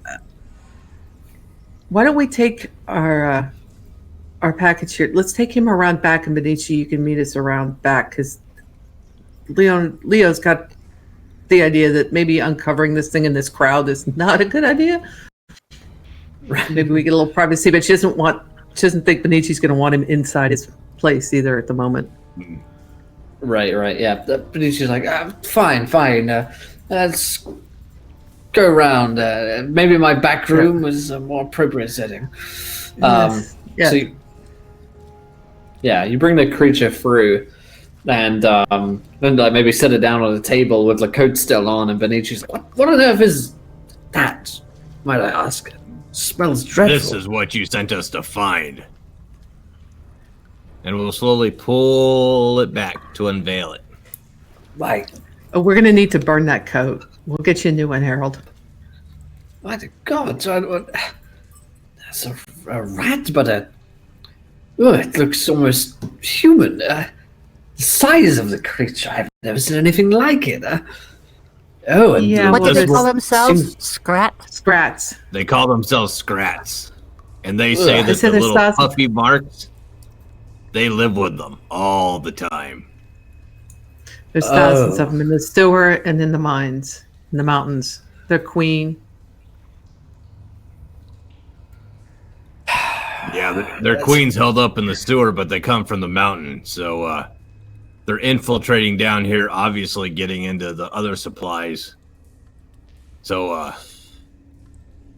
this is traveling news. I've never heard of anything quite like this thing, let alone communities of them. I mean, this thing could perhaps be some kind of mutated creature, but if you say that there are more of them, how many of them are there? I unwrap down there? the creature's mouth. Tell him, how many of them are there? The creature's still kind of woozy, and he's like, what's going on? Millions of us. This place stinks. Benici looks very concerned. It can speak. yeah. And they can set traps. They're not dumb or stupid. And I Well, take if- it on its word that they're coming down from the mountain in millions. They like the smell of the sewers. My God. So that's how it's spreading. And that's where it's come from. Well, this is a lot to take in. I'm going to have to speak with the Burgomaster about this, I suspect. But if there are millions of them, then Bryndewold is doomed. Is there any way to get them to leave or fight them? You want to... Millions does not seem realistic. I think that's just a large number for that thing that just feeding that many would be unreasonable. Yeah, but if we see what the normal rats breed like, and they've been in the mountains all this time unattended. What we need to do is find the connection between the mine. What somebody needs to do is find the connection between the mines and the sewers and block it off there. And then you can go in, clean out the sewers, and leave them, the rest trapped in the mines. Well, that seems like a good idea. At the very least, if they have lived in the mines for a long time, the infection never spread into Bryndewold proper. But the sewers are another matter. It's where everything is connected. All of us are close to the sewers at any given moment. And they like to coat the handles of the doors down there with the infection, so that any of the sewer jacks touch it, they bring it up. Yeah, they might act like they don't know what they're doing, but they're really making a move for this town. They're going to take it out with this pussy stuff. Right. I see. Well, this is all a lot to take in, but thank you, friends. At the very least, I think that the Burgomaster owes you a reward for having found the source of this plague here in Bryndewold. No doubt he will attempt to enlist your services to deal with the problem. And, well, if my word means anything, I would very much like it if you could help me in this regard even further. It sounds like even though we've found the source, it's not one which can be easily gotten rid of. What is Not the without some likelihood that you're able to make a poison to counter these scrats? Like a scrat poison of sorts. Well, the basic components of rat poison presumably work similarly on these creatures. They look like they are biologically similar, at least. If I had some time and I wasn't so busy trying to deal with everyone else's infections, then perhaps it would take a few days to come up with something that could be used against them. What kind of distribution method are we talking about here? Like something to put in the water of the sewers, or something to coat a blade? I'm thinking airborne, like aerosol. Like a gas. Vapor. You risk the people. It's dangerous. The sewers are all connected. They come up in a sewer, someone breathes it in, and before you know it, we've killed hundreds of people. I don't love that idea, especially with the sewers being so gaseous. Food. Yes, I guess it's true. Speaking about disastrous and death, these things say they live for years with this stuff. We're only lasting a couple weeks. So maybe there's something in it that you can make a serum to start curing us. You might not be wrong there. You might not. That's a good idea. In fact, I suspect that these pustules and buboes on the creature here are a far stronger breed than the ones which we have, which they transfer to us.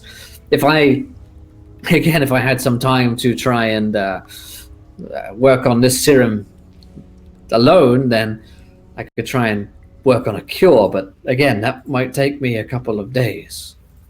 Well, you have time to do that. What we need is a way to poison some food and a way to block the mind. That's going to be what we need.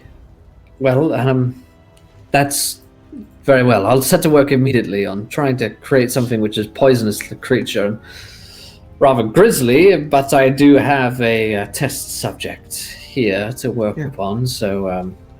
I did use elderberry toxin on it. Yeah, I did use elderberry toxin on it, so it is susceptible to that. That's why it's so woozy right now.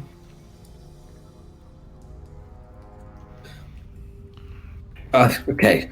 Well, here's what I would say how to proceed next. Speak with Burgomaster Shant and see what he has to say on the matter, or get your payment from him, first of all, friends. After all, you've done a very good job here. And then see what he is willing to pay you to try and work on this solution to getting rid of these creatures and the plague here in the city. I'll set to work immediately. Right. And I think Bartok ought to stay here, so if you come up with something that might fix him, he's already got some of the bumps. You could just test it on him. Right, buddy? And Bartok is like, I'm gonna go. No, I think that's a great idea. I do too. I think that's a really good idea, Bartok. You need to stay. Make sure you get your share. Right? He's shaking his head. I don't think so. But you he's know they're like, not going to let any. I have plenty of test subjects. What makes this one special? They're not going to let him anywhere near the Burgermeister. He was down there with us. He was exposed to these guys directly also. Well, he was the one who saw it first. Yes. He takes a look at him. Yes, you do have some further advanced buboes. I think it's best that you stay here for a time, Mr. Bartok, to take some of my serum. He nods. Oh, fine, just as long as you don't make sure I get my pay. Did the job. We'll take care of you, Bartok. It's You'll get it in friends, equal remember? share. All right. And Benici, I would shake all of your hands, but infection, etc. So, Yeah. best of luck when you're meeting with Shant. He may not be pleased to hear that the situation is even more complex than at first we realized. Yep. At least do we know? Yes. Well, I best get to work. Yep. Heading off to Get out of Beguilement, these clothes and Shant. burn them. Yeah. And then get out of these clothes and burn them.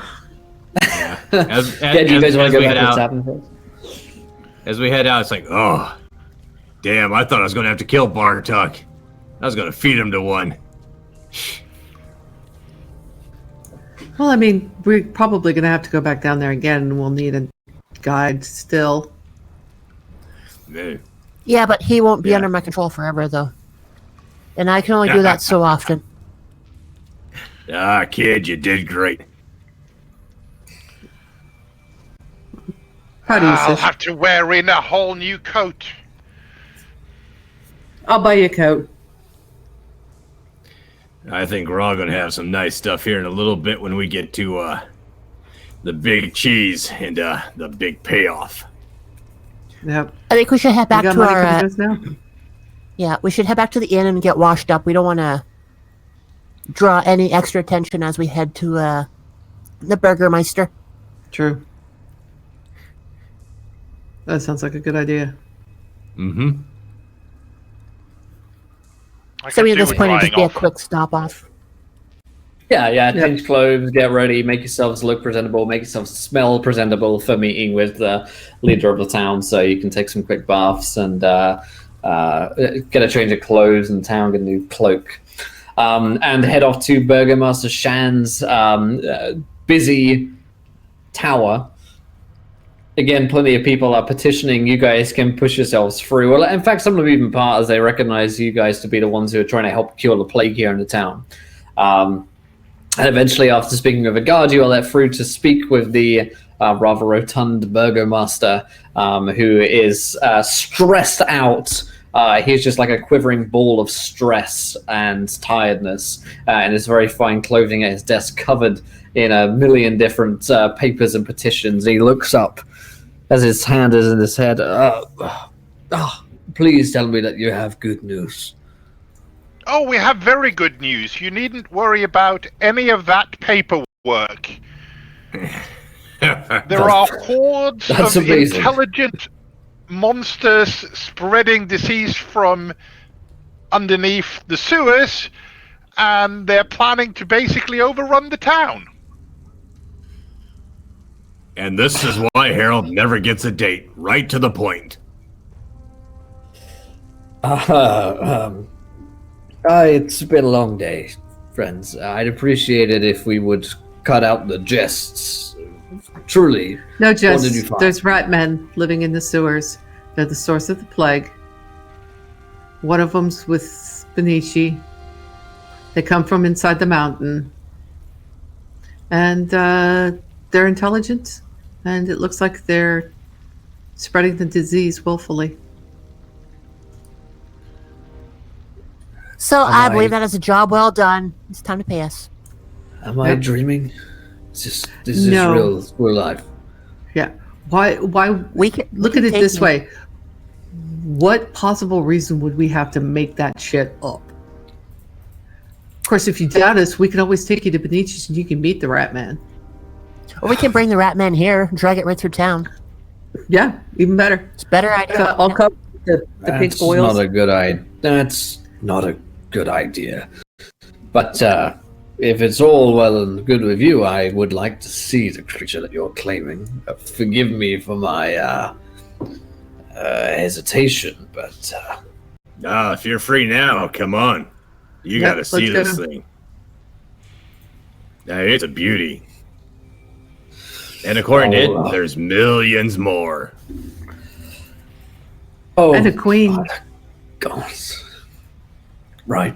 Well, as a show of faith, I will also bring the gold which I've promised you, which I will give to you as soon as I see the creature. Very good. Oh, and by the way, the creature will be glad to answer any questions you want because he likes to talk. Yeah, it does. Of course it does. Of course it does. Of course. Mm-hmm. I should have known. Talking rat man was the answer. Right. He's accompanied by an armed bodyguard throughout the city to just repel petitioners and push away people who are trying to get closer to Shant and protect him from possible disease as well. Eventually, you get back to Benici's and Benici opens the door, and Shan sees the rat man on the desk, which has been like she's been strapped down by its like manacles on its hands and its arms, and Benici appears to have started his work. And Shan just breaks down. So he's been like every day for 3 months trying to no sleep, trying to find a cure to this plague. He's prayed that it was something easily cured, and so he just breaks down in laughter for a second. He's like, "It's a rat creature." Of course, it's a rat creature. Yeah, thousands of them. In the mountains, underneath the city. They have a queen. That's something I found interesting. He hands over the gold immediately, just while he's like cry laughing. That's something that's been eating at me. Balthazar walks up to the rat guy, pokes him in the snout. You keep saying queen. Most rat nests have tons of males and females. You only got one? Scrat is taking some drugs for the good. There's queen. She's pretty cool. There's no king. Queen, she spawns us all, She's like popping us out like little rats, and then we grow up to be big rats, And there's millions. It's great. It's great. It's a great system, It works. It works great. Where is she? I don't know, in a sewer somewhere. I could take you there, but I don't know direction. Can I check if he's lying? Sure, yeah. All right. So what am I using here? I'm trained in insight. Is it perception again? Let's go look at the skill sheet. Okay. Insight is intelligence or perception. So pick one. Perception is my higher, so we'll go with that. Nice. Oh, no, that's bad.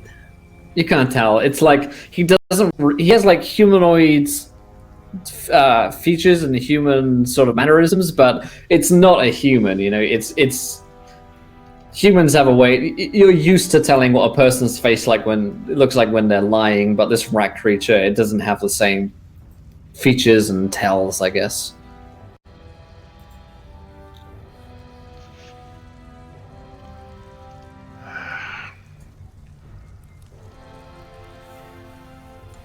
Well, now you know what you're dealing with. But yeah, Shand he's handed over the money to you unquestioningly and is like, here's what's going to happen. I am going to pay you for any amount of money to get rid of this problem. And I'll give you any resources that you need to do so. I can't deal with this. I'm not going to. I'm going to pretend none of this ever happened. So, you deal with it, and I'll talk to you when it's done, and then we'll just move on from this whole thing. And Benici puts a hand on his shoulder. Are you feeling all right, Burgomaster, take a seat here. Maybe a drink of cool water will do you some good. And he looks up at you and gives you that sort of like, he's not well, kind of, he's lost it a bit. Now, Burgermaster, before we head out, you said any resources. Can we get that in writing? He like waves his hand. And Benici sort of sitting down in the corner of the room is like, friends, I think Burgomaster Shan's had a very long year. May need some rest. But I think it's time that you and I took things into our own hands here. If we're going to get rid of these creatures, then we need to do something swiftly, and I'm not sure Mr. Shand is going to be too much use to us. That being said, if he gives us the authority to act on his behalf, I believe that we can get things sorted as swiftly as possible. So, I like the way you think, Nietzsche. Take him at his word that he'll pay you whatever you want to get this sorted. But the question is, how do you want to get this sorted? And then I can proceed with the necessary paperwork on your behalf to make sure that everything gets done. Well, I think we need to take an evening to eat and rest and talk about it.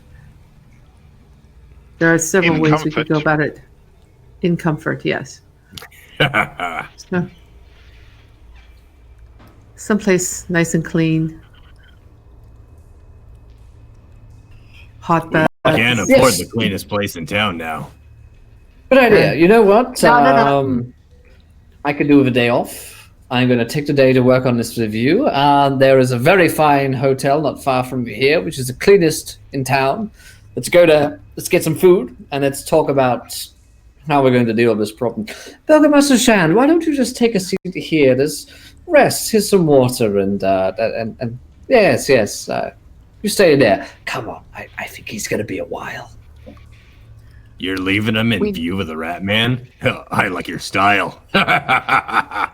Sometimes exposure to horrors is better for the mind. We need a writ of some kind from the Burgermeister to get us into that hotel so we don't have to pay for anything. Don't worry. Oh, that's what Benici is. I am the only apothecary here in town, and I also happen to be a qualified lawyer, so anything you need will be seen to. I'm something of a king around here. Just slip him a vial of the cure every now and again, you know. Yes, politics, as it were. I'm sure that's all that you slipped them, right? Yeah, he shoots you a wink. And we wonder why Balthazar gets the elf and the maid. The mage and the rogue so flip roll so many times. Yeah, but Benici strikes you as a kind of cunning guy. He takes you to the hotel, and they immediately just like fall over him to let you guys in, seeing as he is like the only guy who controls the 100% of the flow of the medicine which cures people the plague here in the town. So he is, as he mentioned, sort of a king in the city. So very shortly thereafter, you find yourselves with some delicious meals on some nice sort of linen cloth tables, and some hearty ale or some fine wine, depending on what you want to drink, is brought to you by some very caring assistants. And Benici is sort of like, dabbing at his mouth with a little handkerchief. This is more like it. I haven't been outside of that office for the past goodness knows how many months. It's good to have some people in town who enjoy the finer things in life. Exactly. And after what we're going to have to deal with, I think we're going to be sitting pretty from now on. Yes, I do enjoy finding a lifestyle to which I wish to become accustomed. Well, my friends, if I may be frank, Burgomaster Shan I thought seems you were... in... No, here it goes. Sorry. I mean, if you wish to be frank, I will not stop you. That's my middle name. All right, Frank. That actually is my middle name. Is Francis.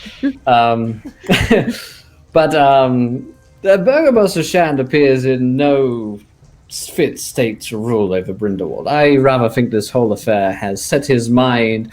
The humors have distorted his perception of things, you understand. As a doctor, I understand such sophisticated medicines as the humors of the mind. And he's crazier than a shithouse rat.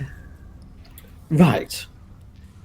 So, after all is said and done here in Bryndewold, it might be in the best interest of the city for Master Shan to take an early retirement.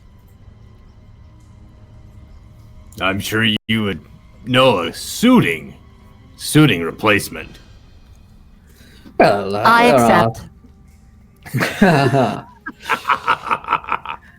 Very honored. Someone needs to quit giving her ale. It will require someone who's willing to stay in the city for the rest of their lives, of course, which very much doubt you wish to stay in this dump for much longer than you have to.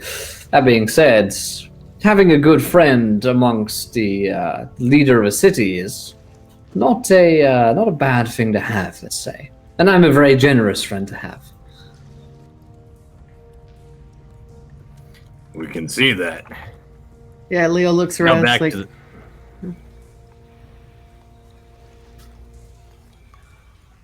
back to the thing at hand, though. How do we get this thing taken care of? So, I see this in a few ways. Firstly, we try and kill the creatures. Get rid of them somehow with this poison which I'll be developing over the coming days. Perhaps some water-based delivery method will be enough to kill the creatures. Presumably they have to drink.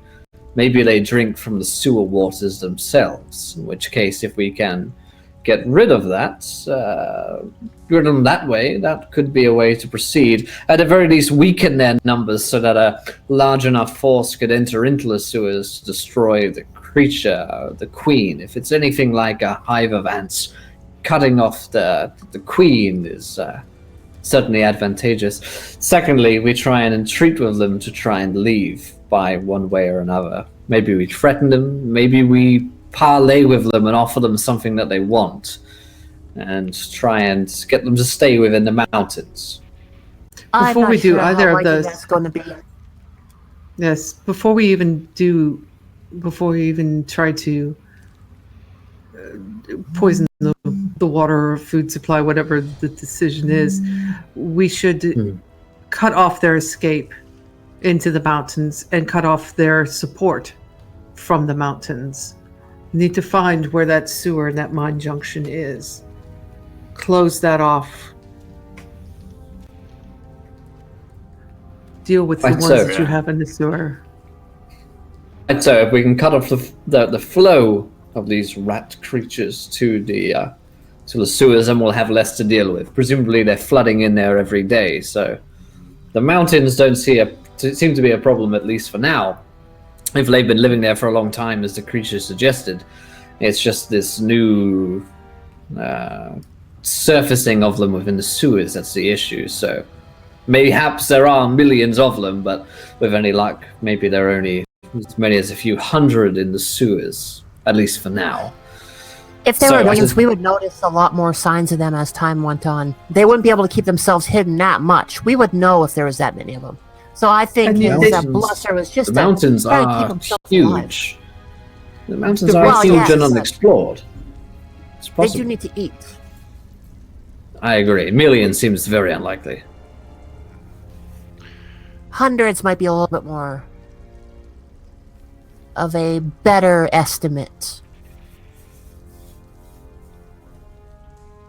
Well, that's still a sizable amount. To put things in perspective, the population of Bryndewold at current is just under 1,000. So, yes, 100 is enough. So find the source, The best way to do that, I suspect, is to speak with the mining guild. They're here in the city, you can find them swiftly. The miners will help you to locate the source. Perhaps there's been a disturbance which they've noticed. Perhaps a cave-in which has happened or something of the sorts. Speak with them and you might be able to cut off the entrance.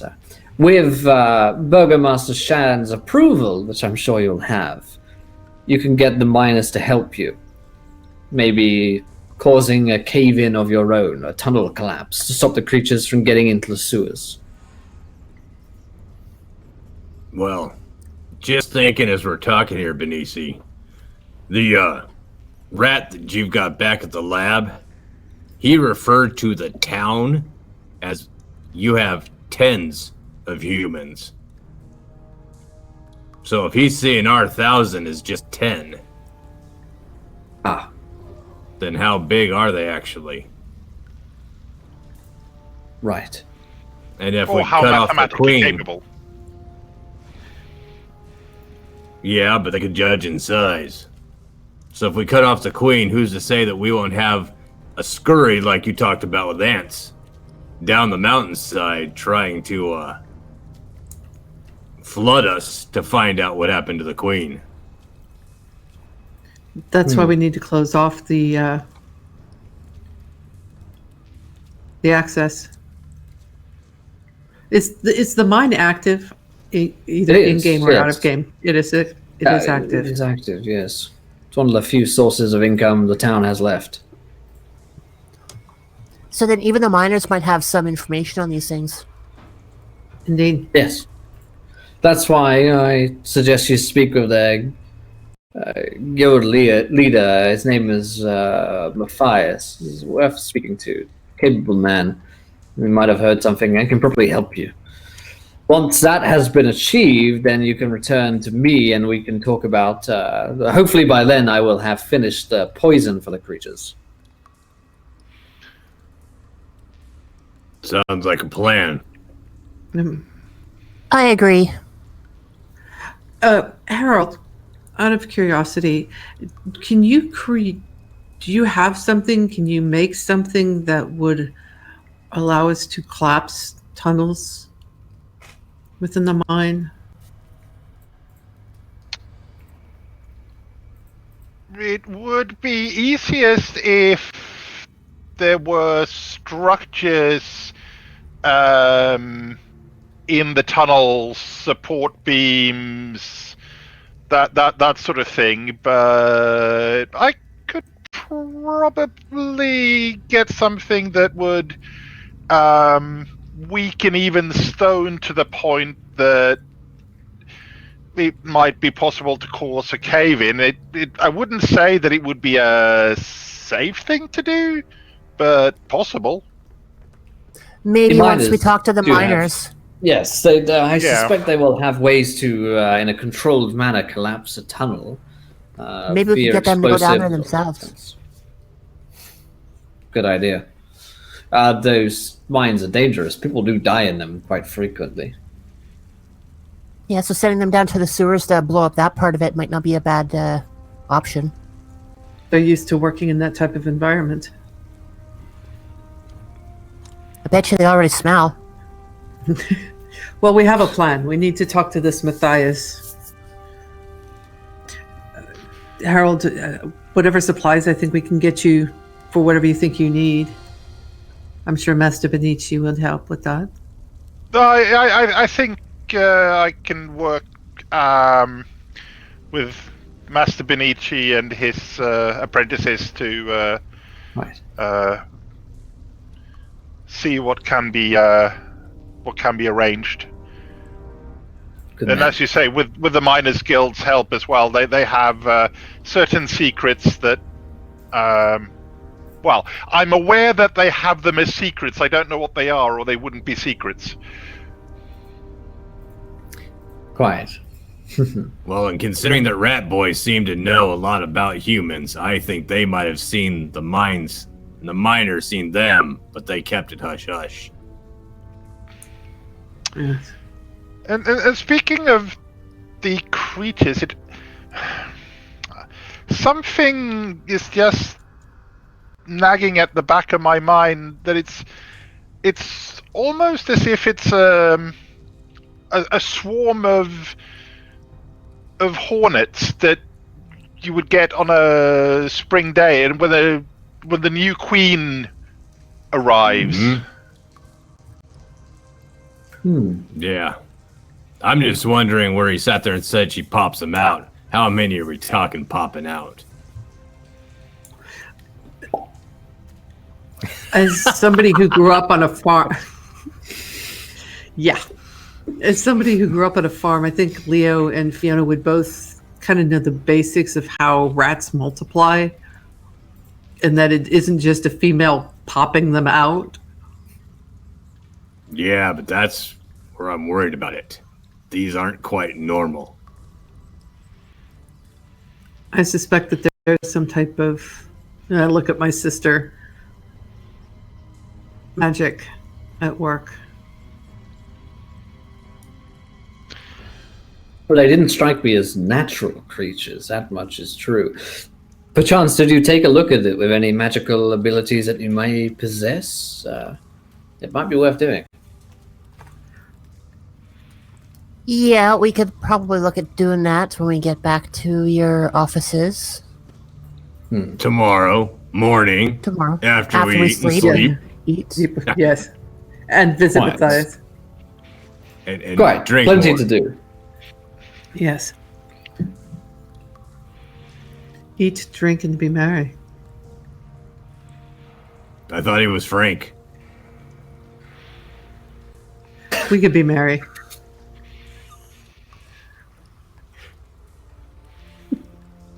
Right. Well, All right. he finishes dabbing his mouth. Fine meal.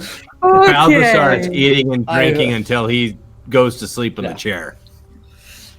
I will leave you to it, friends. I have plenty of work to be doing. Best of luck to you in your quests, and see me in my office if anyone needs me. And he will saunter. It's a way that Benici walks. It's a saunter away from the place. Leaving you guys Yeah, in this drunken very stumble. fine tavern. I mean, you can stay here as long as you want. You're in Hotel California, baby. I say, Definitely gonna like I take said, advantage. eating and drinking until I fall asleep and someone carries me to bed. Drags. Drags too. Yeah.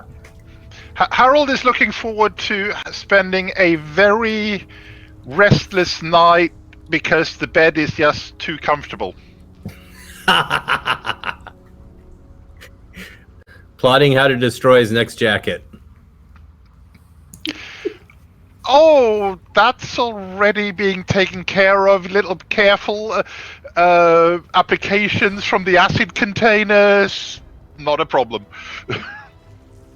It'll look just like the old one. Yep. He doesn't like change. Speaking of that, is there a steward anywhere that would do a shopping spree for us? Well, that would be nice. Yeah, there's a steward around who's like, friends of Master Benici. Yes, of course. What can I buy for you? What can I get for you? I'm consider me your personal assistant, your personal shopper. So much money. Start making a list of all the new equipment that I need because all this other stuff's getting burned. So new All rope, of it new is staff. so dirty, sir. So very filthy. I Yes. prefer to do my own shopping, thank you. Right. Well, I mean, it's just that rich people like yourselves probably don't have the time. Why not kick back, I have relax, the here, have time. some drinks while I go and get everything for you? I mean, why work harder than you need to?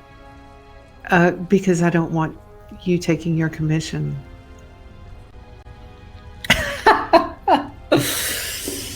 Right. Well, I'll be on my way to fetch all of your things, Master Balthazar. Yeah, look for something a little more, and then hold up pretty much my glorified broom handle. Something more balanced than this. Go find me something good. Something with a little snap to it. Of course, sir. Snap, pizzazz, razzmatazz, all of those adjectives will be yours. I will Insta-death. insta-death. Yes, that's That is the word, sir. Insta-death is the fashion of the summer, so I will I will find that for you. Yeah, I'll give him a Then list I'm- as well of things that I want to have picked up. Of course. Steward Von Fetchy stuff, that's right. Just stuff. I love it. Call me Fetchy. I It's love very this fetchy. guy. Yeah, Leona she's like, yeah, I'm gonna end up paying double for whatever I want from you. That just sits wrong with her. Yep. So I'll she'll do her still own come shopping. see She's very you. particular about her weapons as well. So she can go I'll shopping accompany the Leona next when morning. she goes out. Okay. Is there anything in particular that you guys want to be getting on your shopping trip? We can consider this sort of free time to get supplies. Bryndewold has, so it has no money, so the prices are really low, and no one's been buying anything because of the plague. So people are more than willing to sell you the stuff that they haven't been able to sell. There's sort of like surplus stock. So if there's stuff that you guys are looking for, then you can probably find it as long as it's not, like super magical. You're probably not going to find too many +3 swords around a place like this, but basic crafting supplies or weaponry, equipment, that kind of stuff you're going to find very easily around here. I'm looking for definitely- new monk robes and a better balanced staff. Something with just a little bit, more mastercraft to it than what I was walking around with. Sure. Yeah, a nice upgrade to the somewhat old and used stuff that you were using before. Yeah. Okay. Anyone else? Leo definitely would like a light crossbow and about 20 bolts. And at Sure. least one other dagger, probably 2. Okay. Sure. Grab a couple of daggers Yeah. up. It's pretty easy to grab those. Same for you? Yeah, I like the light crossbow idea. So like a matching crossbow with our initials engraved into it, and just another nicer outfit or whatever. Kind of like the one that is used for the magic user in the Corbel book. I think it looks pretty sharp. Sweet. So after a couple hour shopping trip, either if you let Steward Von Fetching get all of your stuff, or if you go shopping it yourself, then you have all of the necessary equipment and items that you want and need from Bryndewold. So at this point, it's like 7, 8 o'clock. If you guys want to spend the evening here and grab some drinks, then you definitely can do, and rest up. Or if you want to go and speak with Matthias at the Miners Guild, you know that they're up pretty late, these guys. So you could probably go and meet him now if you wanted to. You could just leave that till the morning. Well, Matthias. I don't know about you, but I could do with a long rest overnight for a change. Yeah, but I'm thinking the miners are going to hit the mine pretty early, so we might want to catch it before they call the night. Well, we could toss one of our new coins in the air and see what comes up. Steward Von Fletcher's like, oh, no, don't go anywhere. Just stay here, relax for the night. Have some drinks. Let's have some food. There's some other things you need that I can go and get for you. Yes, why actually do there anything? is. Yes, know- yes, of course. Why don't you get me some paper, pen, and an ink? I would I love can to do write that a for you. note. I can write Love a it. note to the Guildmaster Matthias, and you Love can take it notes. to him. Love this idea. What kind of class postage are you thinking here? I can go slowly, walking. which is second class. All right, that's second class post, and I'll walk. First class is me running. Oh, first class is you running? And how much is that going to cost me? Half a gold crown? A gold crown, in fact, 1 gold crown. 1 gold crown. And if you are But back within the half hour with a response, I'll make it a full gold crown. I'll double it if you bring Matthias back. Even better.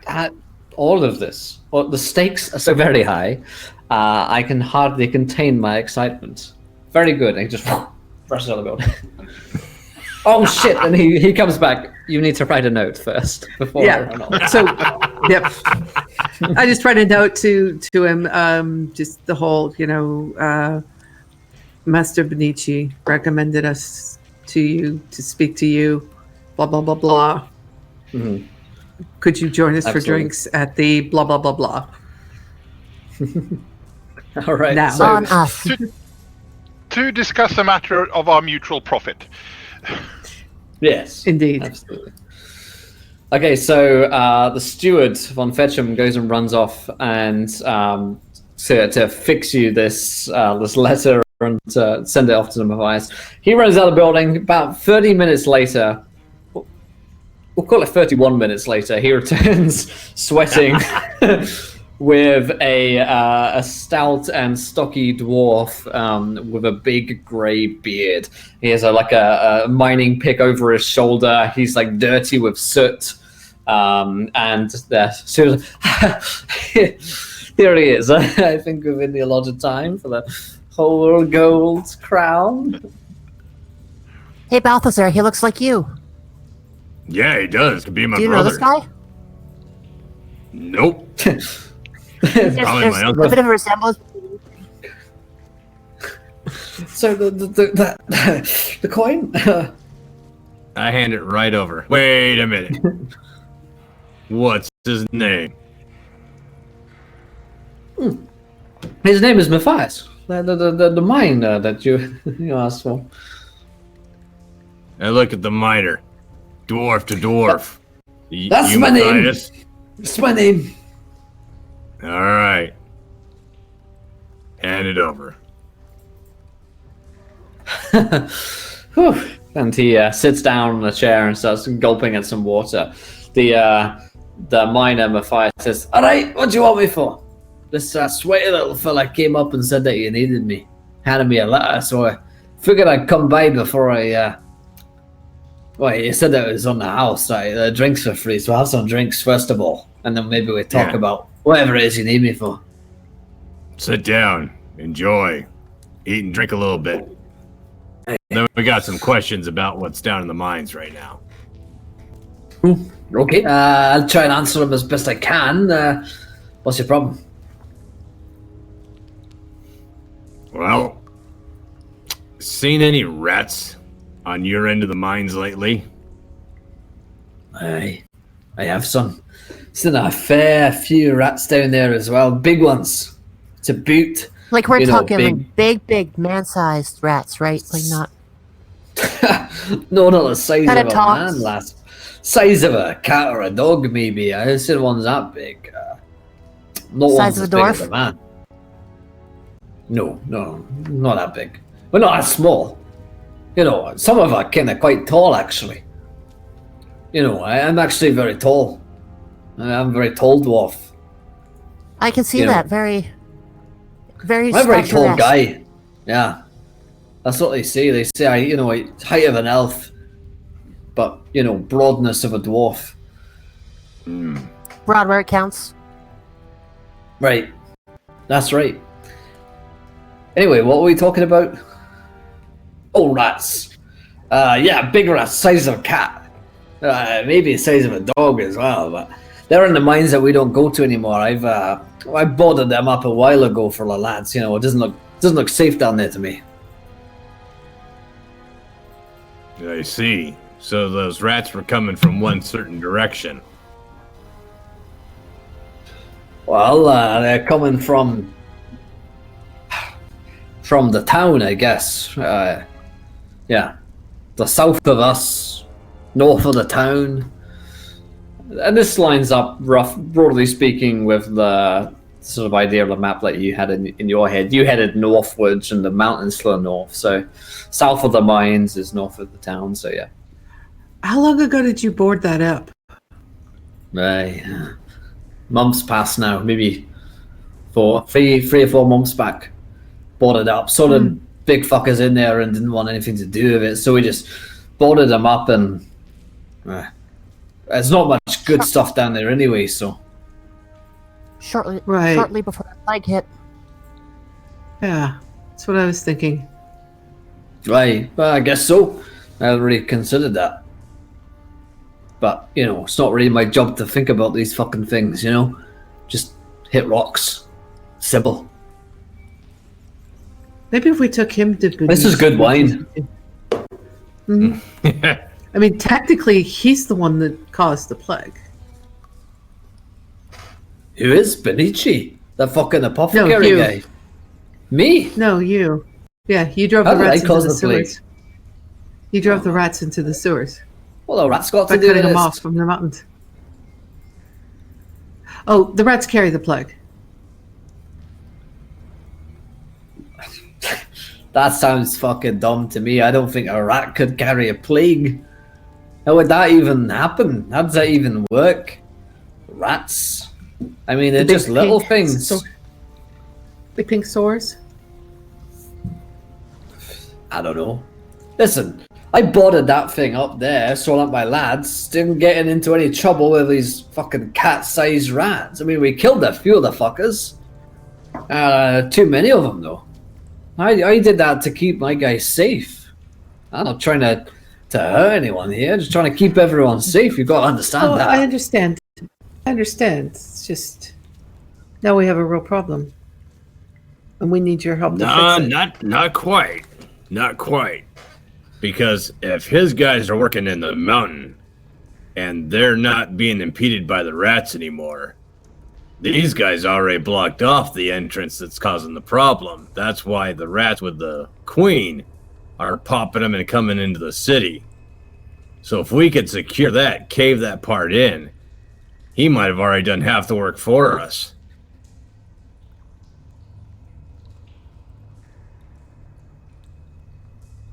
We need to know where the mine and the sewers meet. Okay, I can take you down the tunnels if you want. And then we need to collapse it. You want to collapse the tunnel now? You're telling me that the rats are in the mountains and they're going into the sewers and that's somehow starting a plague? Yes. I At turn the end to of the Leona mill, and you- say, "This guy's not going to believe us. We need to show him exactly what's going on. Let's head down to the mines in the morning, and All right. we'll run into something." I'll tell you. Fair I'll enough. tell you right now, Matthias. Why don't you grab a big turkey leg there? Let's you and I go take a walk to Bajiji's, and we can check out exactly what we found. That sounds alright by me. Listen, I don't know much about this plague nonsense, but if I can help you somehow to fucking get rid of it, I'll try. I'm not trying to miners come do down- any harm here. Any miners come down with the plague? A few of them, yeah. The ones Plenty that of them, actually. Pretty much stay in but only until they came into the city, not from when they were in the mines. It's tough to say. I mean, we're in the mines in the day, then we were back into the city at night, so who knows exactly when they picked it up. But plenty of people have got it. But they only started getting it after you boarded that off. Miners never had the plague before. Well, true, but there was no plague before around that time as well, so who's to say exactly what caused what, just- you know? I don't know. Right. Just trying to get it straight in my head. Yeah, I can't help you there. All I know is fucking big rats in there. I boarded them up. Around that same time, folks started getting the plague, I guess. I don't know nothing about the sewers, but maybe they're connected somehow. Yeah, you see, I'm thinking if these were cats and dogs going in his end, and these all supposedly pop out of the queen, as the rat said, and grow as they go, he might have ran into some teenagers and cut them off. That's why we've got the human ones towards us, because they've had time to fester up and grow.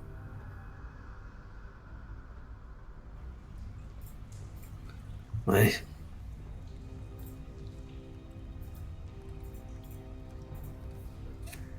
Could be that. Like I said, after you eat a little bit more, we'll take a to-go leg, and I'll go show you one-on-one before we turn in for the night. You can see what one of these things look like. All right, let's go up there now. No time to waste and all. You all coming? You're not afraid of You're not afraid of the mines at night, are you? Oh, Stefan, you're muted.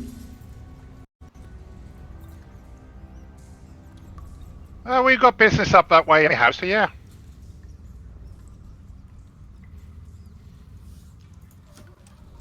Right. We're All heading right, up to the then. mines now. We're heading to the mines now or to Benici's? I want to show him what's in Benici's first. That way he has a better idea. Okay, and then we can go to the mines in the morning after we've slept. Yes, Okay. in the Right. morning. It's getting late anyway. I don't need to go to Benici's. I've seen what's at Benici's. Leah's going to stay and finish her wine and food. I need to refresh my spells. Yeah. Yeah, I'm just going to take him, show him. Doesn't really need to be that big of a thing, just so he gets an idea of what actually is under there. Yeah, absolutely.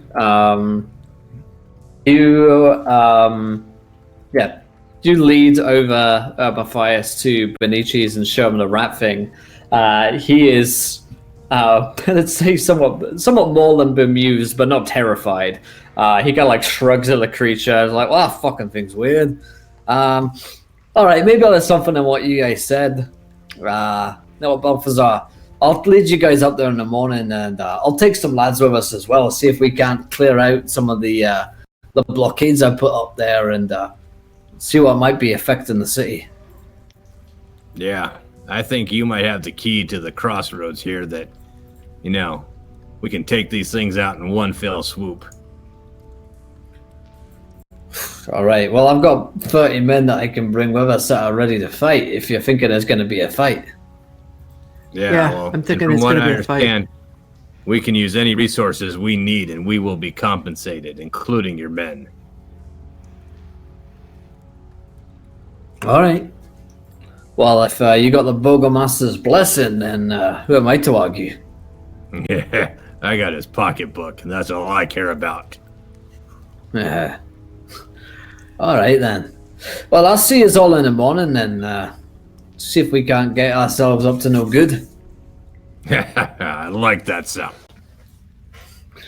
So, as you shake hands with Matthias and get ready for the morning, you guys can get some rest and get ready for the adventure to come tomorrow. I think that's where we'll end tonight's episode of Low Fantasy Gaming, as you guys have got some a lead to follow and some hardy good miners at your back to take with you into what might be quite a gruesome fight. So fantastic job, everyone. It was a lot of fun. Really enjoying the Low Fantasy game system. Now that we've worked out the Kingston system and we're getting more used to it, and I've been able to read properly for the first time in a long time. It's a lot of fun, and I'm loving these characters. I am loving the dynamics between the group, and as the mystery begins to unfold about Bryndewold. By the way, if you guys are watching this and you want to play through the adventure that we're playing through, I'm somewhat loosely basing this over the campaign, which is free to download on Drive for RPG, called Blight over Bryndewold. So definitely go and check that out. It's a really fun one. It's like 20 pages, but it gives you a really, really good framework for expanding your own campaign. And I really have enjoyed that so far. Basically, all of the major NPCs that we've been playing with are from that adventure book itself, and they are characterful and fun. Although I have to say that if it had the addition of what was his name, Stuart von Fletcham, I think it would be even better. That's the icing on the cake for me. But thank you guys for watching us tonight. If you did enjoy the game, definitely go and check out Low Fantasy Gaming on their website, lowfantasygaming.com. We'll be back next week for our sort of finale of this mini campaign that we've been playing through.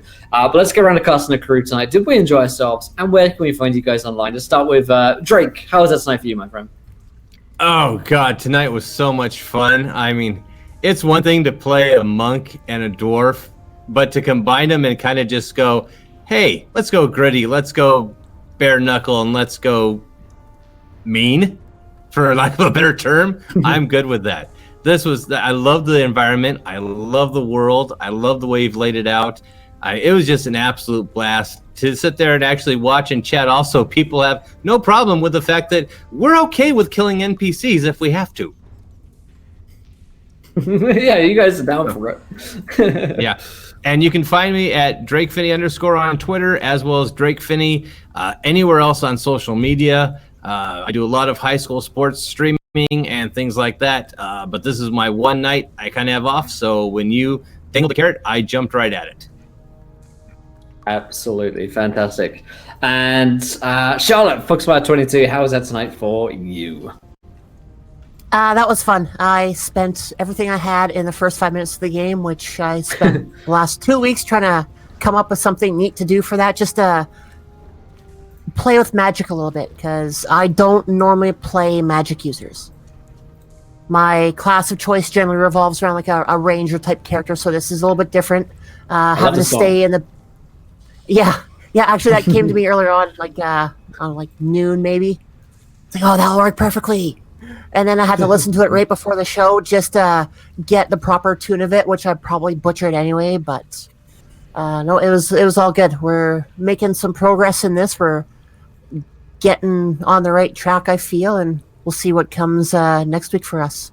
For those who are on Twitter, you can find me at Foxfire22. It's FOXFYRE22. From there, I think I link all my other social media stuff, like my Instagram, where I do all sorts of mini painting and stuff like that. But aside from that, tomorrow I'll be dropping a link for those who want to catch this. If they weren't able to catch the whole thing, I'll throw up a link to where they can find it on Twitch. And if you have any questions or comments, feel free to get a hold of myself or anyone else on the stream, and we'd be more than happy to talk to you about the game. It's been pretty fun so far. I like the system. Absolutely. Oh, and on that point, if you want to chat to us, I think Discord is usually a good place to reach out to probably any of us, in fact. So you can join the Kind of Roleplay Discord there and come chat to us about a show or about, I don't know, anything about tabletop games or anything in between. Fantastic. Staffan, how was that tonight for you as Harold? Oh, that was great. I mean, any time that Harold gets 2 baths in an episode, although one was rather sewer-filled, it's got to be a good night. But yeah, no, it's a great world. It's got just the right amount of grit and reality to keep it grounded. And I mean, playing in this kind of company is just a joy. So yeah, no, it's real good fun, and I can't wait for next week to find out just how horrendously deadly it's all going to turn out. Absolutely. Fantastic. Thanks so much for joining us. I know it's late over there for you, Stefan, so sticking with us through such late times is very much appreciated. And last but not least, Claire, go on, how's that tonight for you? Oh, I love this. It's great. I discovered a love for the Warhammer Fantasy universe and the grim, dark, and the gritty, but it can be a complicated system to get into, and this is very much that. It lets you get that feel for it. It lets you get that kind of that grim, dark, gritty type of adventure in a simplified system. Which is really nice, especially if it's just something that you're wanting to try out. And I'm really enjoying it. I like this a lot. I'm ready to go kill some more ratmen and find this queen and bring a tunnel down on her head, because that's what you do in games like this, because it's fun. That's why we do it. I get to be a murder hobo. But yeah, my name is my name is Cleric of Gordon. I love playing this because it's coming right after I get done with playing my Warforged wizard, who is very different. And so it's kind of fun to spin that around. But you can find me there. I'm here back on Encounter Roleplay on Mondays, playing Warhammer 40k at 2 p.m. Eastern Time. And then again on Thursdays, I have a pinned tweet. Check it out. Find out where I'm at throughout the week. If you want to come by and say hi in those streams, love to see you. We hope to see you again next week. Absolutely.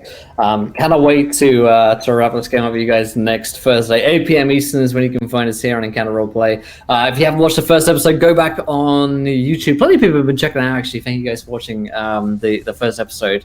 Really, really pleased to see so many people watching a new system that maybe you hadn't heard of before or watched before, and it really definitely helps Pickpocket Press, who are the